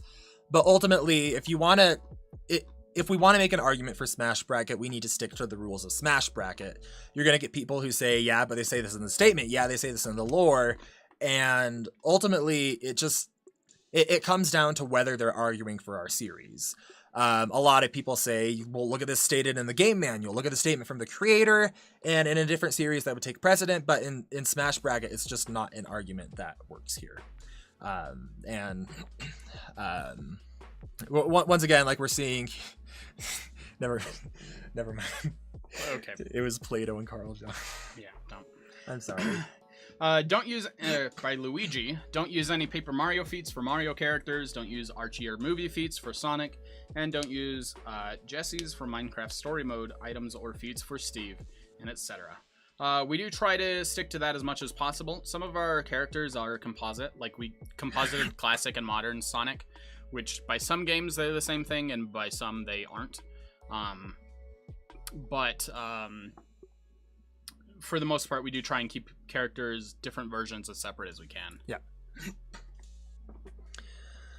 Let's see. All right. So Nick says wants to bring up the topic of not making up unfair matchups like Ganondorf versus Isabelle. I can take this one too. Meta Knight versus Marth, he thinks, and Rob versus Lucina, he thinks. Sorry, he doesn't remember which Fire Emblem character is which. So there's a lot of matchups that seem like stomps, and a lot of them legitimately are stomps. We anticipated Sonic versus Fox to be a stomp in Sonic's favor. There's a lot of things that just don't seem evenly matched, and there's a reason for that. If we had only the super strong characters fighting the super strong characters and the super weak characters fighting the super weak characters, it would make for more interesting round one matches, but then you would end up with something like Sephiroth or Mewtwo versus Olimar in the final round. So in interest of having more interesting battles in later on brackets as hype is building up, that's why we did the matches that we did. Several people asked, didn't Sonic run fast enough to restore space-time in Generations? Why wasn't that included? So this comes down to not having enough evidence to prove it beyond a shadow of a doubt with how we're approaching things. We aren't trying to we're not trying to disprove things, we're trying to prove them, and this is just so vague that there's not a compelling reason that we can't ignore it. And that's what it boils down to. There's ways to explain it without saying that Sonic needs absurd levels of speed. Arrogant Prince has a really good point here, actually. I guess most of the disagreeers, myself included, don't agree with the rule set. And that is absolutely true. Like I said at the beginning, there's a lot of different ways to argue a versus battle. And ultimately, as someone who wasn't part of the versus battle community, I still don't necessarily consider Smash Bracket as part of the versus battle community, just because we vary so differently that I would feel disrespectful coming in with our different rules and saying, this is part of your community now. Like I said, I was just someone who had a project that I always thought would be super cool to do and would be really cool to make. And I thought of what kind of rules and hierarchies I think would be really fun. I talked about that with Lemon and a few other people. So what we have is really different than what a lot of people are used to, such as using gameplay or things like that. And that's because it wasn't necessarily shaped by that. Even when it comes down to things like the calculations or assumptions behind what we do, it's different than the versus community. So you see planetary level, outer universal, things like that. Those just aren't things we use. The math behind them isn't stuff we use typically. It's something very different. And so trying to argue the same character that performs stuff there would perform the same way here, even if you take the exact same feats that you allow, would likely be calculated differently here. So once again, I totally understand why someone would disagree with the rule set, and that's because under different rule sets, you'd be absolutely right. For example, under Versus Battle Wiki, or Death Battle even, there's zero chance Fox would ever come close to Sonic. But with the hierarchy that we use, with the way we interpret feats, it's just personally how I have fun with it. It's how I get passion out of the series. It's my dream project. It's something I really enjoy doing. And that's what fuels it. We're not trying to match any pre-established thing. We're not trying to be unique for the sake of being unique. It's just how I personally enjoy making the series. And, I mean, it would be ideal if we could come up with some rule set or interpretation that made everyone happy, but that's completely impossible. So we're going with the one that energizes us, that we have fun with. And it sucks that it's not for everyone, but it's the best we can do. And I'm sorry that it doesn't mesh with your... Real fast for the record, though, I get why it doesn't mesh with everyone. Especially if I was part of the Versus community, I spent the amount of time and effort that people do on the Sonic pages at different wikis or forums like that. I'd be really freaking pissed off if someone came in and just threw everything out of the window, which in some capacity is what we're doing, starting from zero. But well, like I said, I get that. That's why I try not to say we're part of the Versus Battle community. Even though we talk about Versus battles, I don't want to crap on all the hard work other people have done. Because people really have done an insane amount of work, even if we don't come from the same place, and I don't want to diminish that. Yeah, like, I've seen a lot of people calling us ignorant, and, like, honestly, it's true compared to the people who dedicate their lives to this. I've spent at least several hundred hours on this match.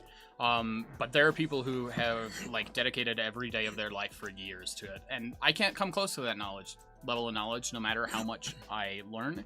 I can just come close enough that we feel like the team has gotten a good picture of the character. It'll never be enough to make the people dedicating years happy, but it's the best that we can do. And it's just different. That stuff isn't usable under how we chose to do the series. Right. But anyway, that's a side beat. We're getting to specific YouTube comments now, right? Yeah. Cool. We got a few more of these to go through. A lot. Kind of do rapid fire. Again. Yeah, so didn't Sonic handle the black hole in colors? Yes, we've talked about that one. It doesn't really meet our criteria for a black hole. Just like the one in Star Fox didn't. Right.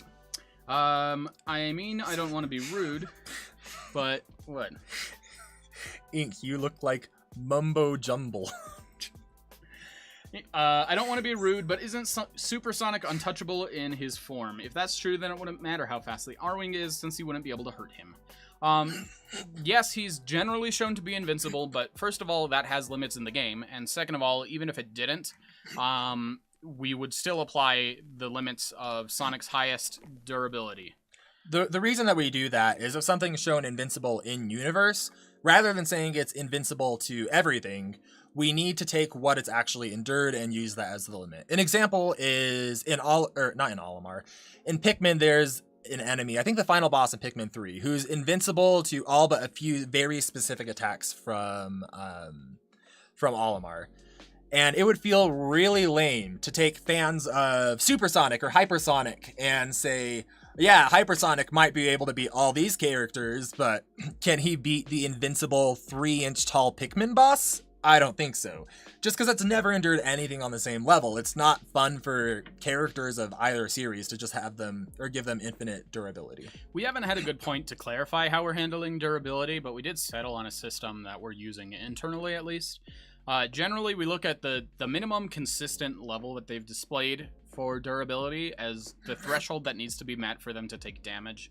The maximum level of durability is their sort of health bar, and then when they have invulnerability, that maximum level becomes the threshold to damage them. I have no idea how that stacks up to what people normally do, but without it, it feels like we just don't have a consistent way to handle, like, especially with the R-Wing, you have it enduring teratons of TNT and also, like, pounds of TNT. There's a really, really wide gap.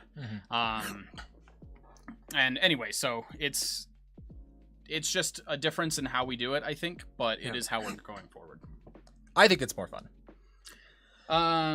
Smashor says that Sonic has flown past the stars as supersonic no less than twice. He's hundreds of times faster than the R-Wing easily, and supersonic should be comparable to his own power source, which can move parts of the Earth back into place. So we've talked about the power source thing earlier. As for Sonic flying past stars, I've looked at those instances. They didn't meet our criteria for holding up. There were too many problems. Like, the one I see shared the most is Sonic flying towards the moon or some other large object in space. And along the way, he passes things that look like stars without that big object getting any closer. So that doesn't feel like he's traveling at insane speeds. Unless you're saying there's all those stars in between. And again, it's just a matter of we want to make less assumptions to prove that something is happening. And these ones require a lot of that. Yep. This is talking about a lot of speed feats. We've talked about the speed meter in Unleashed. Talking about null space in Sonic Forces, he enters and leaves through a portal, so it's kind of irrelevant how fast he goes in there. He caught the Cyan Wisp, which he did while it wasn't a laser, and they're far slower when they're not a laser. And then he was moving in Time Eater's Limbo World. Okay, I see a lot of people bring this up. In Sonic Generations, there's this white limbo world where everything is frozen in time except for Sonic, and he moves throughout it. Time doesn't exist there, so people say that he has infinite speed because he's moving in a place with no time, and therefore his speed is infinite, because that's distance over time. Unfortunately, he doesn't always exist in that limbo, and if he did, other people who could move around in it would also have infinite speed. So it doesn't really matter to any other instance. Someone said that if we are deleting comments, it makes them think something is going on behind the scenes. We don't do that. There is one comment I deleted. It was my own. It was on the alternate ending video of Sonic versus Fox. I was saying if we get to a certain like threshold and a certain view threshold that we would do an alternate ending where Sonic wins in an extra cool way. We are still doing that with that same threshold. The issue I was having is it seemed like a lot of fans of Sonic were interpreting that as manipulative or exploitive, and other people were thinking that we were overturning the results of the bracket. And I didn't want to misguide people or disappoint people, so I went ahead and deleted that. It just felt like it was causing more problems and setting more people up for disappointment. If you're noticing comments not pop up, YouTube does have a toxicity filter and also has a spam filter, and those can be tripped off by some really weird things. But I don't go through and delete comments. I think I've deleted 2, and they've both been my own. This is a long argument covering the issues with the FAQs. I can read through it if you want to rest your voice. Sure, that'd be great. So this is from Groggy. Wow, the FAQ is just full of lies. Basically an excuse to lowball Sonic at this point. Calls people hypocritical for believing in the Lightspeed dash, barely does any research and glosses over multiple feats and says Sonic doesn't scale to Solaris since he doesn't show any power to be scaled. By that logic, any universal or multi-universal characters shouldn't scale. Your rule set blatantly isn't that good because you're going to have a hard time with characters like Kirby. We're never going to have a hard time with Kirby. Oh, man. Anyway, you'll understand in a bit. And other characters. Only allowing measurable feats creates more difficulty for scaling, and I can see that's what happened here. Also, why did you show more feats for Fox and favored him? You made him break one of Smash Bracket's rules on purposes over the sole purpose of he is hurting for feats. If we're allowing multiplayer feats, why not give that same treatment to Sonic? Sorry. In the research section, there is a clear headcanon being used as the person who made this FAQ said that Supersonic wouldn't have a time limit in some of his fights. while having won in others, which is complete doo-doo. This is already becoming worse than Death Battle. I really hope you do a rematch because you clearly paid more attention toward Fox and used multiple NLF abilities for him. No limit fallacies. No limit fallacies abilities for him, while ignoring multiple base feats for Sonic, and only showing a handful of feats for Super. I had a lot of faith in this series, and it basically died off with this video. For the record, that was way less mistakes I've ever made reading through anything for any script I've ever done. That is true. So yeah, we've covered a lot of that stuff. A lot of it comes down to just not agreeing with our rule set, not agreeing with our interpretations. Like I said, we had a lot more in the script for both characters. The issue is because Sonic had so many more feats, a lot of it just sounded like debunks or ragging on Sonic, which we don't want to do.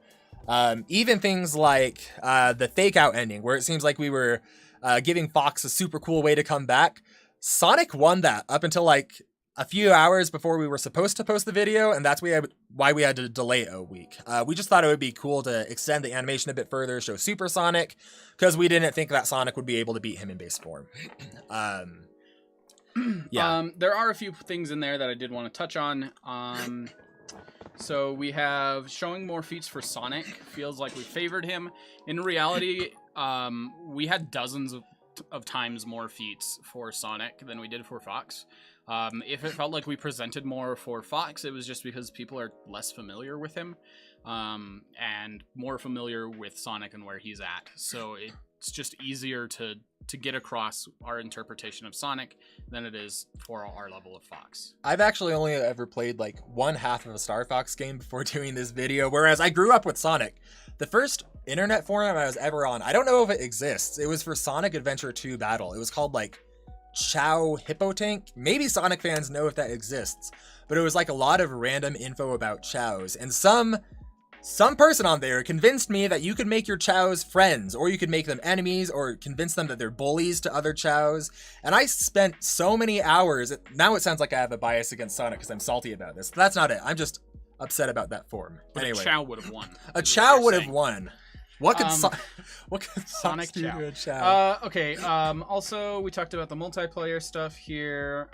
We talked about, there was one other thing here. I thought maybe there wasn't. Maybe we talked about that already. Okay, moving on. Nutlord says, also, what about the Wisps?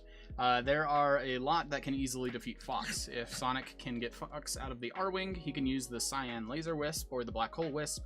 Don't forget Sonic Battle. In that game, Sonic has abilities like healing or one-shots. So we did consider the Wisps. None of them made a significant factor. It was just kind of hard to represent in the video, especially since we did the scripting for that video like a billion years ago, wherein our research just wasn't as good. We kept improving it, and at that point, we didn't have time to put in all the references. Which is why I had to the be new stuff delayed so much. The Sonic Battle stuff, he had healing in the video. It wasn't relevant in the fight, but he had it. And his one shot He looks so funny when he does it. I hate it. He like hula hoops in a creepy way. The Ichikoro Gauge was also considered, but it doesn't just one-shot people or ignore abilities. The whole point of that game is you're like getting points on people. You have 10 KOs in a round, but they're not literally knockouts. I don't know what they're meant to represent, but it wouldn't just one-shot a character, just like it doesn't one-shot a character in that game. Do we mention Hypersonic in this? I see it coming up in the comments a lot. Yeah, we can address it now. There's not much to it. Basically, okay. Hypersonic is questionably canon, even if we wanted, well, we do want to use it because it's cool. But it doesn't have feats. And even if it had feats, it requires like an extensive, I don't want to say ritual because people have a really distinct mind of or picture of what that looks like in their head. But he can't like do it at will. There's a decent argument that it can't be used ever again, especially since it hasn't. If it was something that can't be used ever again, we still potentially would take it depending on the context. Yeah. Like we included some stuff from Black Knight, but anyway, it didn't have anything to matter in the outcome. Mm-hmm. We were planning to actually use it in Sonic's later rounds because it's cool, but now I think he'll use it in the loser bracket rounds because that's cool. You should read the next one. Okay. Let's see. Is it Omega Records? Wait, is it? Yes.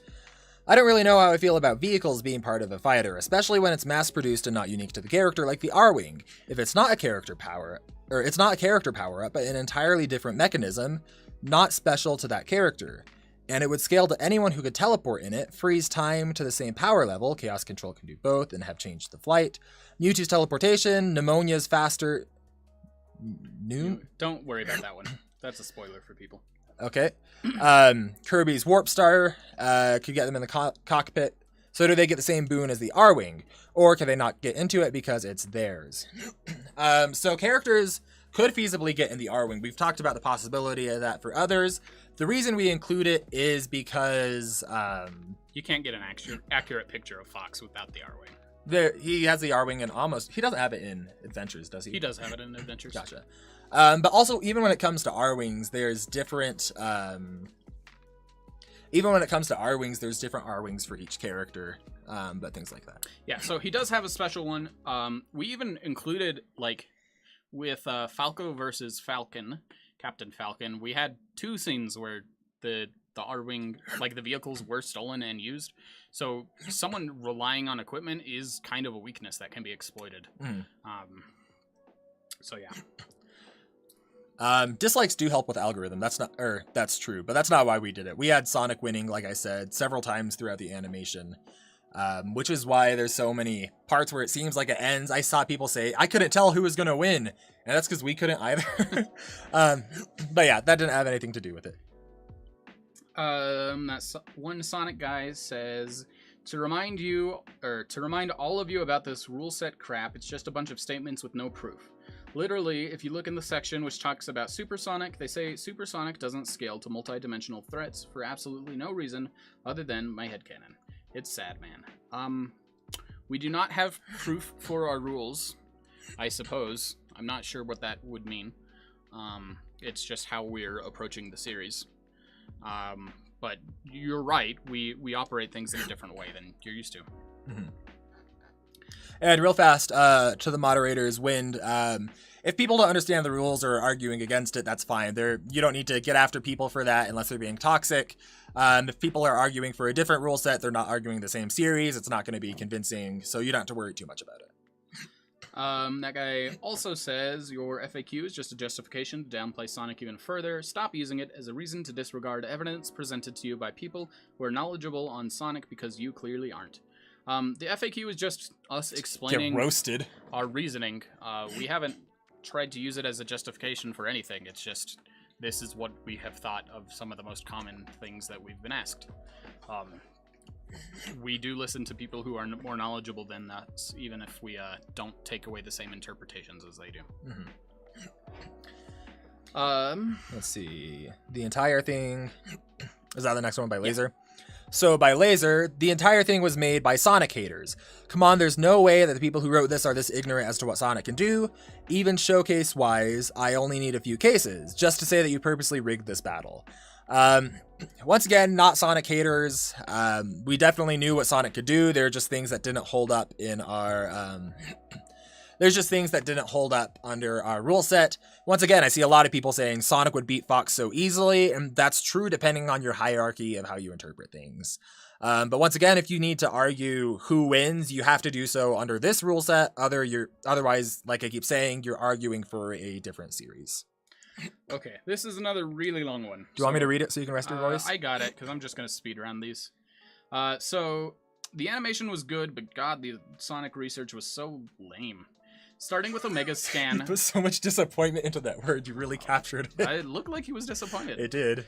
Starting with the Omega scan, why doesn't it count? Literally in the same game, he can go massively faster than light in super form against Nega Mother Wisp to have stars buried in the background, or blurred in the background. So we talked about the Nega Mother Wisp. I don't think I named her. That's the one. I don't buy the argument for that being faster than light. You're flying past stars towards the moon or something. The Omega scan is a scan where Omega says about Sonic. Omega is like a robot who is supposed to be very smart and reliable. He says, wow, how is he this fast? At this rate, he'll exceed light speed. And then Sonic says, that's small time. Again, it needs to be shown. even if we fully believe the statement, of which there are a few issues with that. We got into that a bit earlier. By the way, Sona the Thunder Hedgehog, thank you so much for enjoying the animation. Research is just understandable. Like I said, it comes down to your interpretation. There's a ton of effort put into the research, but once again, it comes down to hierarchy or how you interpret needs. This is the same thing about the black hole in Sonic Colors. He said the strength part was all right. The Mach 3 speed, geez, since Sonic Adventure, he can move at the speed of light with the light speed shoes for the attacks. As for someone who uses, or some who use the speed system of Sonic Unleashed, we talked about the speed system. The light speed dash and attack are very situational, even if you can use them, and even if you got that all of the time, it wouldn't have changed the outcome for the battle. Supersonic, let's see, just in base form, he can destroy big rocks, and in Sonic 3 and Knuckles, meteors just push him back in the Doomsday Zone. In super form, he can frickin' explode the Eggman's big ships like nothing just by flying into the intro of Sonic Unleashed. So yes, Sonic has destroyed impressive objects, and we measured those. Should I pull up that ship specifically, or is if that... you want to? So like he's destroyed really big meteors. It's just that the durability of the R-Wing is still greater because the R-Wing is nuts. That's something I see is Sonic's destroyed airplanes or Sonic's destroyed spaceships. Not all spaceships are built the same. Fox has beaten mammals before. And it's not even like it's made of some really durable material. It's got like fancy shielding technology, and that's what makes it so strong. And it's mostly strong against like single hits. Weak hits bring it down. Yeah, that's the biggest. I didn't mention that in the video. I had it in the original script and had to cut it for time. The R-Wing is impressive for certain things, such as single hits. It can take a ton of force. But its biggest weakness is prolonged hits, especially if it can't get away for long enough to repair itself.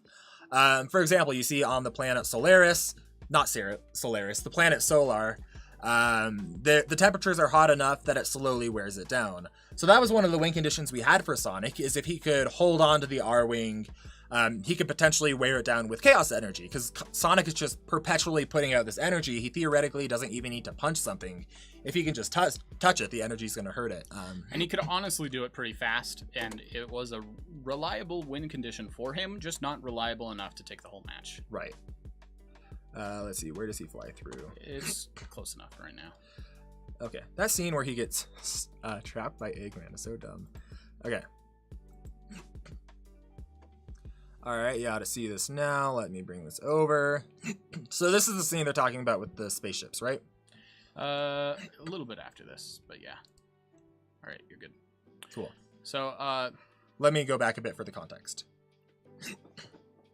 So they're flying through this ship. You can go ahead and...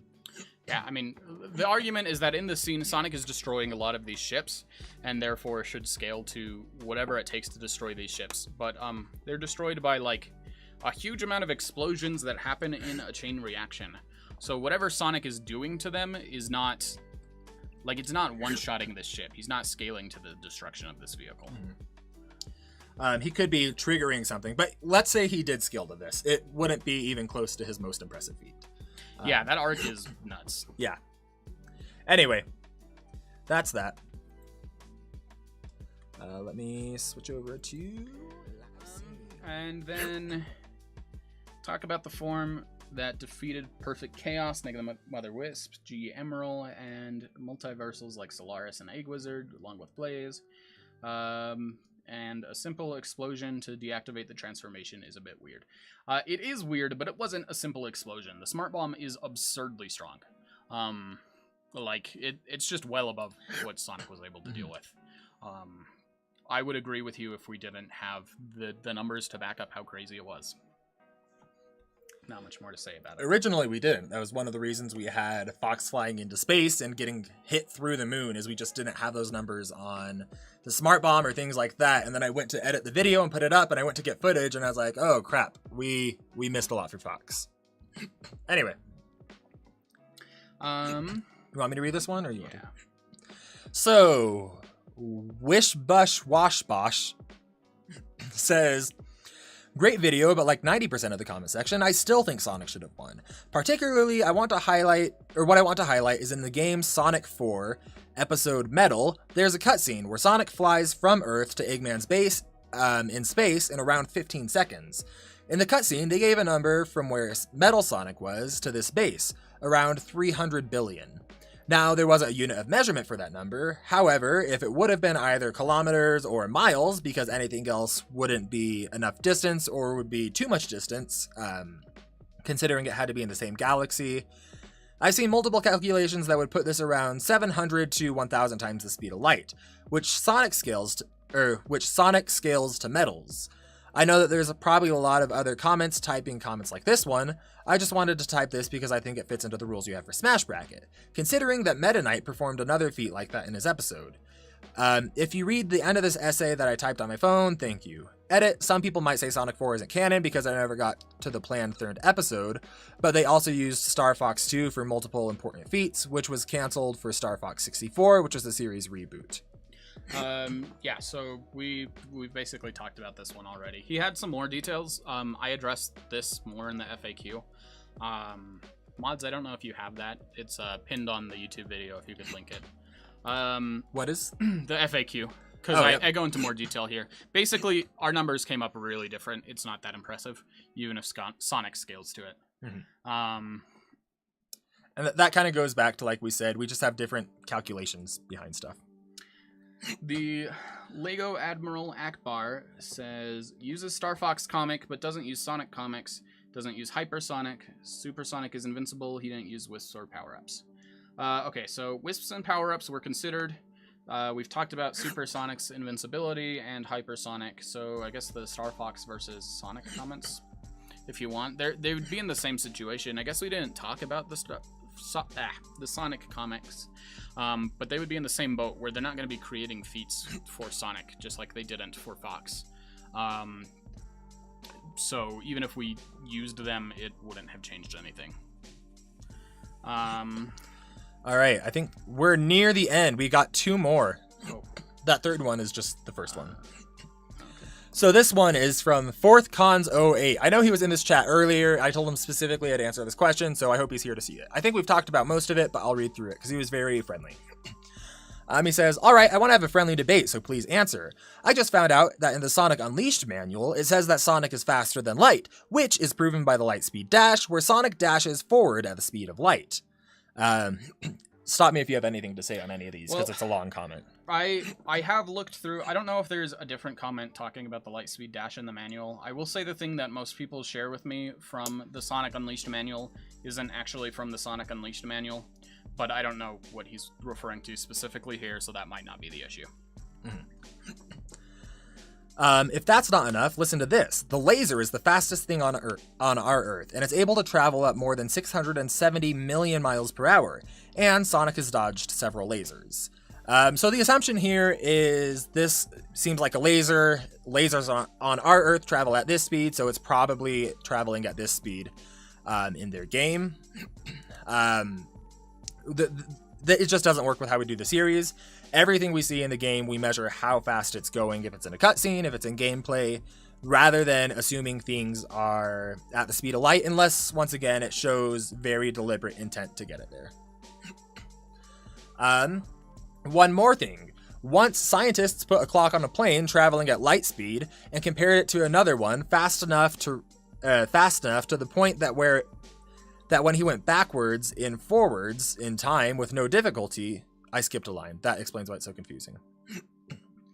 Once a scientist put a clock on a plane traveling at light speed and compared it to another to run fast enough to the point where they went back and forward in time. Oh no, it didn't. With no difficulty. That confirms that Sonic was able to travel way past the speed of light, which is way faster than the blasts from Fox's R-Wing, proving that Sonic is faster than the blast.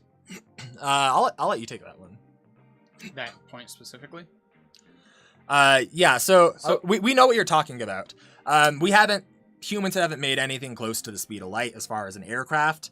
They've kind of beat the speed of light by slowing a beam of light down in carbon, or was it CO2 or dry ice, something like that. So we haven't done that. We haven't even gotten close to speed of light, but I know what you're talking about. You can take it from there. Start reading the comment. Which sentence did you? Basically saying that Sonic is way faster than light, because he sees time differently. I don't think that's the end of his point. Gotcha. Oh, but because of this, he's way faster than the blasts from the R-Wing. Right. The blasts at the R-Wing's top speed are also faster than light. So. Right. Also, I saw Groggy ask, yes, we are going to get to the debunk video once we finish this. It's not super long, and a lot of it is what we covered here. Okay. So. Let's see. Let's say the R-Wing was able to hit him. This one I don't quite understand. Knuckles' strength is relative to Sonic's, and since Sonic CD Sonic was a speed, that means that Knuckles can lift way more than millions of metric tons, and Sonic has tanked several of Knuckles' punches, so the R-Wing would have little effect. I'm not sure I get what you're getting at. But here's one. Supersonic can simply teleport away from the R-Wing. That is something that he did in the animation. He just couldn't keep up. He can also use Chaos Control Blast to completely stop it, and then use the Cyan Wisp to escape. Did we talk about both of those? So, the Chaos Control is... they're talking about the time stop, which multiplayer not using it. We shouldn't have used the Demon Sniper. So that's... It doesn't change anything without the Demon Sniper anyway. Yeah. And Groggy, yes, we can talk about both of those. All right, then I think we're on the last one before the debunk video. All right. If you'd cover it real fast, I have to use the rest. Yep.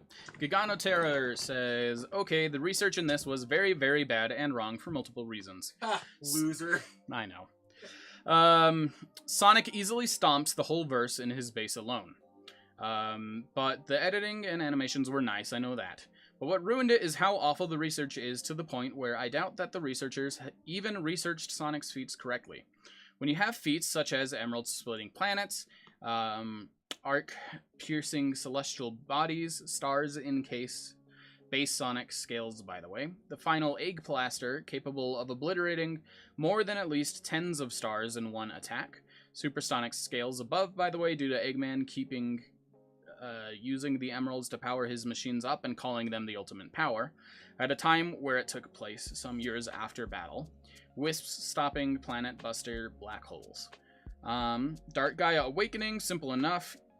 I think that's Egg Salamander and Egg Wizard capable of merging whole universes, and Solaris being capable of destroying multiple universes and timelines for lunch, and many more. These are just a few examples. Overall, if it wasn't for the terrible research, this would have been more acceptable and nice, noting that if this was just for fun, it would be tolerable. But downplaying Sonic to the levels of freaking Island shows how bad the research is. I have no hate against any of the researchers, but they did, once again, a very awful job at their work. Honestly, I'll get into a few of these points here, but again, it's just a matter of us approaching the series differently. I know that rubs some people the wrong way, but it means that a lot of what is normally considered acceptable isn't here. So we have, let's see, Emerald Splitting Planets. We've talked about why we don't think Sonic would scale to that power source. Arc Piercing Celestial Bodies, stars in this case, and I know it blew up the moon. Again, it's a totally different mechanic. Sonic hasn't shown that he can do anything on that level, even if it's powered by emeralds. The final Egg Blaster, capable of obliterating stars. Even if we don't think that's an outlier for Eggman, Sonic shouldn't scale to that because it didn't even have emeralds in it, and the emeralds do such different things than pure destruction that it makes sense that Eggman would want them in the future. Wisps stopping Planet Buster black holes. They don't output anywhere near that level of power, and it required like 1 million of them. At least through our hierarchy of what we've seen. There's some people who could imply that, but with how we interpret feats, it doesn't hold up. Dark Gaia's Awakening. I go into Dark Gaia in a lot of detail in the FAQ. Egg Salamander and Egg Wizard merging universes. They also had an entirely different set of emeralds they were using to help with that. And I think one of them had like a scepter or something that was even beyond that. But the point is, even if they haven't demonstrated feats saying that they have the power, the durability or attack power physically on that level that Sonic should scale to it. And we've talked about Solaris. And that's it. All right, so there's only 2 things we have left. Oh, wait, sorry. There was one more from Andex that I forgot to put onto the doc. And that was the only person talking about Fox's feats. The idea is that, so for Star Fox 2, we have the map that we measured Sonic's or Fox's speed from. The scale and size of the planets on the map is kind of funky. It doesn't make it good for using to determine distances. And he's arguing that the perspective could be such that we're seeing a missile in the foreground and a planet way in the background, so the actual distance traveled isn't equal to interplanetary distances. So I think that this is an example of using lore to back up a feat. For example, normally we would say, no, that didn't happen, and originally we found several things against it, saying that could just be a regular missile, the R-Wing could be in the Great Fox, it could be teleporting, but none of those things held up for a few different reasons. The Great Fox, you see staying somewhere else. What? Technically not the Great Fox at that point, just a mothership. Technically not the Great Fox, yeah. But also, as far as that goes, they're interplanetary ballistic missiles. They're launched from bases installed onto the planets. The beat in the game is generally you have to operate quickly to stop these from launching across the solar system to destroy planets. And obviously, we didn't give the R-Wing planet level durability or power output for being able to keep pace and destroy those.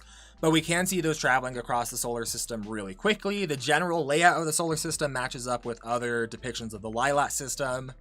There were a few other points to it, though, like when you fight the missiles, you go into a fight, they seem really slow, and then whether they escape or whether you destroy them, they pick up right at that exact same spot that you fought them.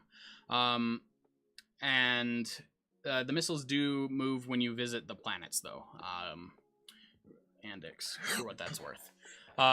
So as for the missiles not moving, if we're actually talking about combat at 83C, they're not going to move any meaningful distance in the type of combat that we're talking about. They have to be destroyed basically instantly.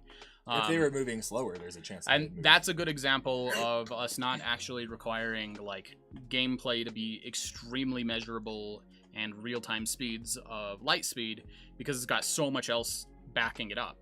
And then the other point that he wanted to bring up is that we don't actually know the time frame of like how long this takes, and that it could be taking weeks for the missiles to travel. To that, we have when you're on the planets and performing your missions, missiles can be launched and hit Corneria, showing that at the very most it's a scale of minutes. And they're generally described that way as well. Mm-hmm. And that level of difference isn't going to change the results. But there's also kind of generosities we had to give to Sonic with that as well, such as traveling to the moon, but a level select screen being in between that. Mm-hmm. That was another example where we had to say, well, we can't necessarily tell how fast Supersonic was traveling. This could have taken him a week. But that was an example where we looked at, well, this is Supersonic. He's supposed to be really freaking fast. Chaos Emeralds have done this before. Just things that normally wouldn't be usable by themselves, but were usable to back up that feat for Sonic, and were usable to back up that feat for Fox. We can't use one without the other. Uh-huh. And is that about it for that? Let's see. I think so. Real fast, Davrion. We did expect this reaction to the fight.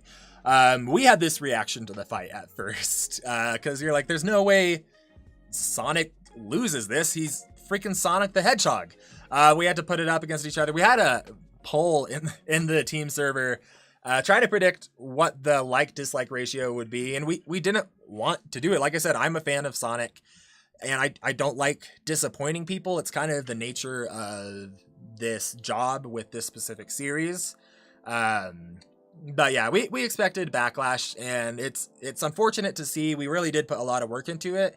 And like I said, I also totally understand. If it was me, I would be pissed off, especially if I was one of those people who put hours and hours and hours researching, like, I don't know, Carl Jung and Plato, reading the Republic, things like that. Like, I'd be really upset if some new guys in the scene came in and talked about this version of Sonic who I had spent my whole life trying to disprove from a totally different rule set. Like, I'd be upset. That's how we were thinking about it at first. But as we tried things against the method that we have to with this series, which we use to keep every character bias-free as much as we can, apply the same standard to everyone, it just didn't hold up in the same way. Do we want to take comments before we do that debunk video? I'll pull up the debunk video. If you guys have any comments or questions, you can go ahead and put them in. This debunk video came out very quickly by Percival the Flame Knight. Is that what it is?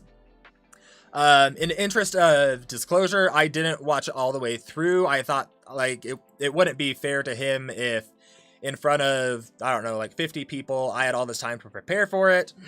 I didn't want to come off as attacking him or taking time to prove him wrong. I wanted to give a legitimate response and reaction to it.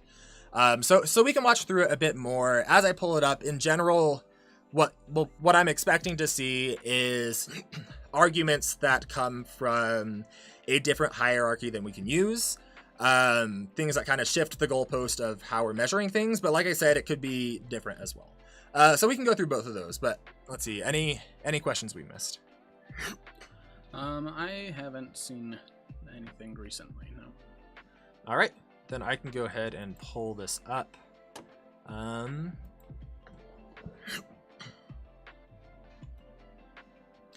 As I do, let me just say, Isabelle versus Ganondorf, the animation has no right to be as good as it is, and the music has no right to be as good as it is, and I'm so excited for that one. That one is great.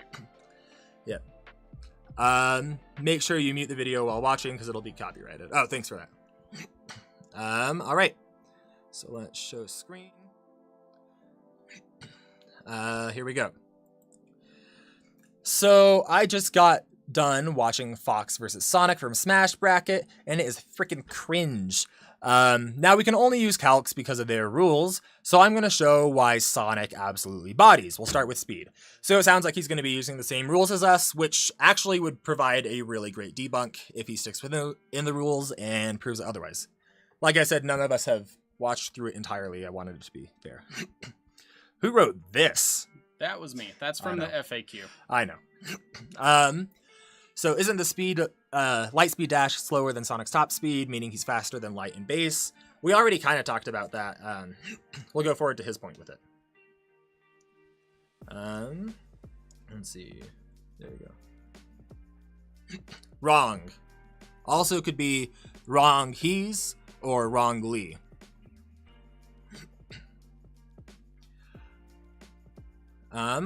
These are the Hotaru. They're an enemy from Sonic CD. They attack with a beam of light. So Sonic can move in tandem with the beam, which people assume to be moving at the speed of light, and therefore say that he is light speed, or at least relativistic. Whereas for us, the beams just don't meet the criteria we have for considering something to be light speed. Yeah. But maybe he makes a different point here. I guess showing pixel measurements there.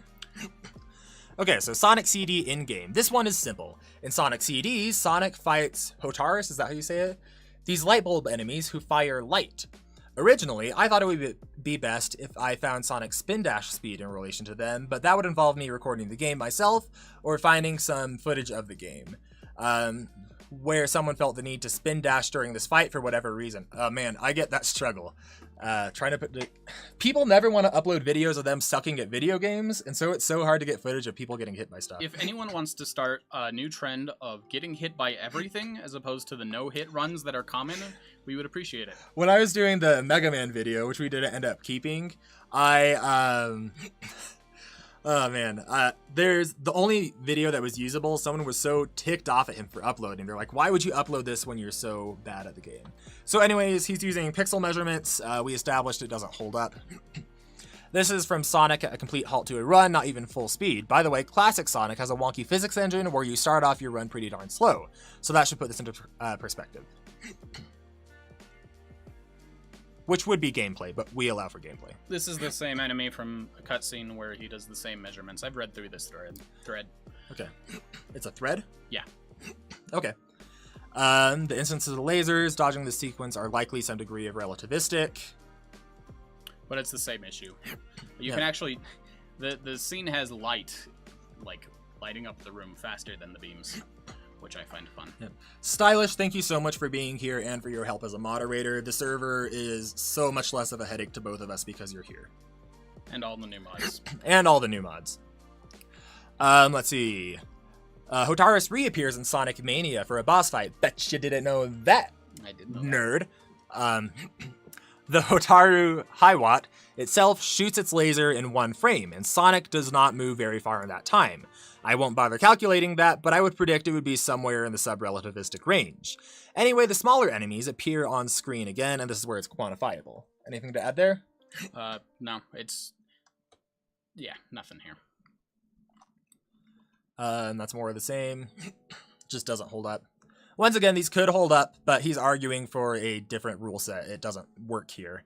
If he was arguing this for a different series, it could be convincing. But maybe he'll change it.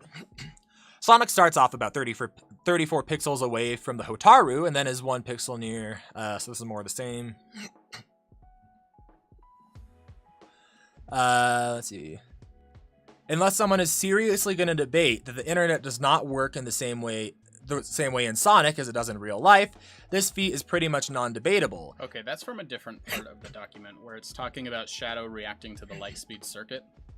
I don't know why you skipped to that. Did he just... I didn't skip it. It seemed like this is in a notes app. Yeah, he's copying it from the thread. Oh, okay. Let's see. Maybe I accidentally skipped it. Yeah, this is just a different part then.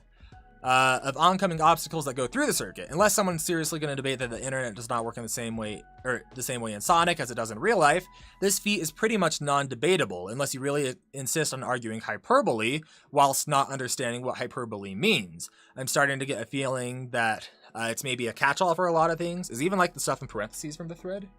I'm not sure. You don't know anything about Sonic. How do you? Right. So to go over the light speed circuit, which isn't... maybe it's argued after this, but maybe Shadow has the reaction speed, but he is like not controlling his body. He's using thoughts to move, so his actual speed doesn't even scale to that, and therefore Sonic wouldn't either. Yep. And Perfectionists, we're right near the end of the stream. We got to go through this, his second video, which is about a minute long, and then we have to read Lemon's fan fiction. No, we don't. We promised. No, we didn't. All right. Promised people would get it. But if two Sonics run through... Oh, wait, that went fast. But if the two Sonics run through them at high speed, the erased time seems to start moving again. Yeah, What? that's from Sonic Generations. Again, we talked about this. These places are frozen in time, and Tails says you gotta run through it to make them have time again. Okay. This isn't even close to the research he does. We're not trying to take... I'm sure he does a ton of research. We're not trying to make commentary on his quality of research or anything like that. All we have as exposure to what he does is the video that he showed to us here. So I'm not trying to say he does bad work or effort or anything. In fact, I shared it out on my community tab so more people could see this. No commentary on him as his character or anything like that. We're just showing what he has here. Gets moved through space and time in the manner the flow of time gets erased and those places turn into pure white worlds. We talked about the white worlds. Need you say any more? Well, yes. Sorry. Attack potency and durability. There is a lot I could scale, but I will go to the major feat. Any predictions? For Sonic's best attack potency? I actually don't know if he's doing calcs. Sonic manages to defeat and overpower Ultimate Emerald in 30 seconds. Emerald's ability were not only upgraded by the Chaos Emeralds, nerd, which can pierce through entire stars, but also captured the energy of the final Egg Blaster, which can one-shot galaxies. Well, let's assume it did. That argument would be the power source one that we already talked about, right? Yeah. Though, to be fair, Emerald was made with the explicit purpose of harnessing the power, so it's more realistic that he could do it. But he doesn't even have planet-level power since he was firing the Egg Blaster at the Earth instead of destroying it himself. Once again, potentially not a bad argument if you were arguing for a different series. It only took like 5 seconds to make contact. This is the speed of the laser of the final egg blaster going to destroy the nearest star cluster. Okay. They give actual measurements on the distance of the star cluster? No, they're just using the nearest one in real life. Oh, okay. So, taking the Sonic universe, applying it to real life, taking what it would take to reach that. I've heard that their universe is based off of ours, but... I mean, they're on Earth. Oh, they're on Earth. Well, that would do it. There's some major speed upgrades there. Now about blowing up Hiatus. Dr. Eggman blew up the entire thing. Reading the page on the wiki, we will acknowledge that there is a star like the sun at the very end of said star cluster. This cluster that Vivi used in his original calc has a radius of 10 light years. Energy to destroy it. So this is just more of the same that we were already talking about, right? Basically. So it calculated the speed of the laser, which Sonic is faster than... I've never actually heard a reason for why that. Why he's faster than it? Yeah. I guess because the Emerald should be able to make a more powerful laser, which also means a faster laser. And Sonic uses the Emeralds. And then this is a calc for the energy required to blow up the stars, which Sonic should be stronger than, because Eggman still wants the Emeralds. Makes sense. This assumes an omnidirectional explosion was powerful enough to destroy the star, would be located at the end of the star cluster.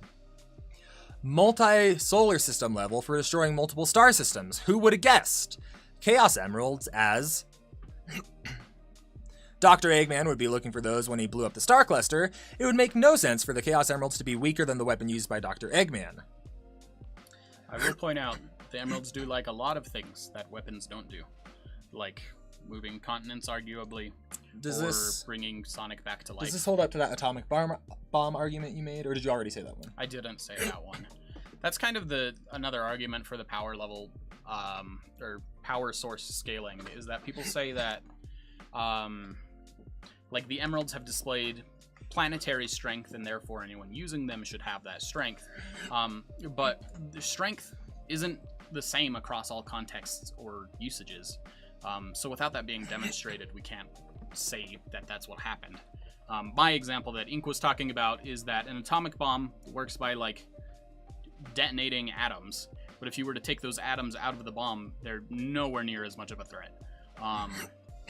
And that's, I think, the same way that we tend to treat power sources, is that they can be strong in certain contexts, but unless it's shown to demonstrate that power elsewhere, we can't assume that it can. Yeah. Let's see, almost near the end of this, I think. Hypersonic due to being powered by the Super Emeralds, which are greater than Chaos Emeralds. Hypersonic speed would also scale. We talked about that. Different method, we're going to use Law of Surface. This is holding up to the same thing we talked about before. Once again, as we go through this, decent argument if it were for any other series. Just doesn't work here. Unless I'm misinterpreting something. I doubt he would make a whole video and intentionally put it against the rule set. So it is possible I'm misinterpreting. If there are ways that we are misinterpreting this, feel free to reach out and I would be happy to respond to it. Yeah, unless you... Never mind. Now! Launch Final Egg Blaster. We've talked about Final Egg Blaster, right? This is what we've just been talking about. Eggman, this is what are him you doing? destroying the stars. Emerald would be so cool in Smash. He would. Okay, cool. So this is... Yeah. Anything in this you think we... Oh, wait. Doesn't even go over hacks. Includes invulnerability. We talked about that. We handle it differently. So once again, if this was a different series, it might work. Reality warping. Sonic shows us in Dark Spine. Did we talk about that? No, I don't think we talked about it. So Dark Spine, at the end of the Sonic and the Secret Rings, Sonic arguably warps reality back to where he was beforehand. Our interpretation is either that it's limited to specifically undoing what happened there, or more likely that it was undone as a result of him defeating the enemy who was warping reality. I do want to talk about his invulnerability comment, though. I've seen a lot of people bring up how there are hacks called one thing or another that operate under a certain context or have certain powers. We don't use Versus Battle Wiki's hacks. I don't know how many other communities use them. But like we're not using that same system. We don't use their hack system, their scaling system in terms of large wall or building, planet, island, things like that. Like I said, no problem with people who do, it's just not this. Fate manipulation. Solaris is stated many times to... Okay, we talked about Solaris. Anything we want to add there? No. We already talked about multiplayer. Shows how they loved balls. I read that very wrong. Love how they showed bias. Allow Sonic his multiplayer hacks or don't allow multiplayer at all. This is a huge showcase of bias. You're right, and we address that. Yeah, and we're sorry about that. No one take that out of context, please. This looks like he hopped back to a different argument. Sonic. Yeah. Sonic one-shots Fox without any equipment. This one is calculable. We went over that. Yeah, that was more for the final Aid Blaster. Anyway, if there's other stuff you want to bring up, you are welcome to make an argument. I did watch through his other video, actually, because it was short. I can address that. He was basically just saying you can't expect the developers to actually show Sonic at fast speeds, because that would be unplayable. Which we talked about that earlier on. There's a lot of different ways to do that. We prioritize gameplay where it sounds like you don't, and that's all right. But yeah, Lemon doesn't want us to read his fan fiction, so if you want that another time, let us go. Come to the Discord and you can ask. Yep.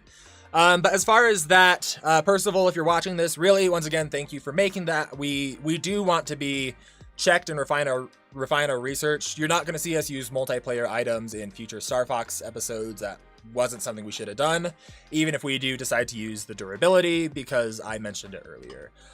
If you do have another debunk you'd like to make, as long as you make it within the hierarchy of our rules, which we explained here, I would be more than happy to watch it or respond to it. I'd even share it out as long as it's like within our rule set. But yeah, I think that's everything. Sorry for the short stream. But yeah, we went over this whole document. We really did, and I know it might not seem like it to a lot of Sonic fans, because it's disappointing, it sucks. We really did put in a ton of research. Our research team is really dedicated. They went through everything. We talked to the community for a long time. Someone says we should remove the multiplayer weapons from the fight currently. I can't edit the current video, but we actually are having one of our animators reanimate that. And it's not going to be in there. We shouldn't have done that, and hopefully that'll be more palatable. But yeah, thank you all so much for tuning in. We hope that this provided some more context for why we assumed the way that we did. If someone's saying Sonic stomps, don't just say stupid Sonic fanboys are salty and can't take this, because like I said, there's a legitimate argument that Sonic wins depending on the rule set. Even with this one, there's some arguments that he can make. He just didn't take it enough of the time. Do you have anything else you want to add as final words? Just that it was way closer than we expected, even with like everything. It came out to be a very close match. Full disclosure, when I was making matches, I didn't have good matches for either, and as a Sonic fan, I told you my Chow Hippotank origin story. I thought this is going to be a really fun way to get a fan favorite character to the next round. I don't intentionally make stomps like that, unless it's Isabelle versus Ganondorf, just because I want Ganondorf out of the bracket. I hate Legend of Zelda. I don't actually. Don't take this out of context. But yeah, once again, I kind of lost track of what I was saying. You were saying you made it as a joke to give Sonic an early win. Yeah, I thought it would be really fun. We don't go into these with any bias. We really do take it from the ground up. And we don't use research other people have used, like Versus Battle Wiki or Death Battle. We really try to fact check everything from the source. I do think that we have bias. I think a lot of people can't recognize it in ourselves, but our team is big enough that bias is in check based on other people's bias. Yeah. So we try our best to get rid of it. Also, someone asked how we would handle hacks like time travel in our rule set. As long as it's demonstrated to be something usable in a combat scenario, I think it's fine to give it. That would probably be very strong. Yep. I know a few people have things kind of like that, but we'll see how it ends up with them. We haven't made any calls. How powerful is Isabelle? Well, we don't use like Versus Battle Wiki scaling. I think when we put her power, it was, 1A? I don't necessarily know what that means, but something like that. 1A, that's 1 is very low on the number scale. A is first letter of the alphabet, so probably not much. Don't listen to him. Star Fox bias fanboys. I actually don't like Star Fox that much. Especially after I had to play through Star Fox 2 for research. That game is garbage. We haven't played. They are cool in animations, I will say that. But yeah. 1A is out of... Oh, crap. Oh, man. Oh, well. Hope you guys like Isabel. Anyway, I know what 1A is. I'm just messing with you guys. I hope you guys enjoyed the live stream. If you want to chat some more, come to the Discord server. Try to keep it civil. I hope we did a good job of showing we really were trying to keep things with an open mind. The research team really put a ton of effort into it. Like, as you can see, he had just most of the things you guys mentioned off the top of his head. And for what it's worth, disagreeing with the conclusions of the research is fine. I know that that won't happen. But like we've considered everything you want to bring up. Yeah. At the very least, I don't want the other researchers on the team disparaged because they've all worked really hard and they're volunteering because they're awesome people. And the animators are doing amazing work. Right.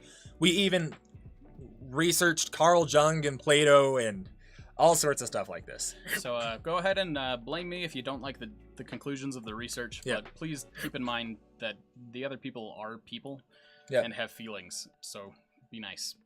Yeah. Anyway, we hope you guys enjoyed the live stream. This is a long one. I doubt our other post-battle live streams will be this long because there's probably not going to be other battles this controversial. I think Isabel might be just as contentious. We can't spoil that. All right. Anyway, I hope you guys enjoyed it, and we will see you next time.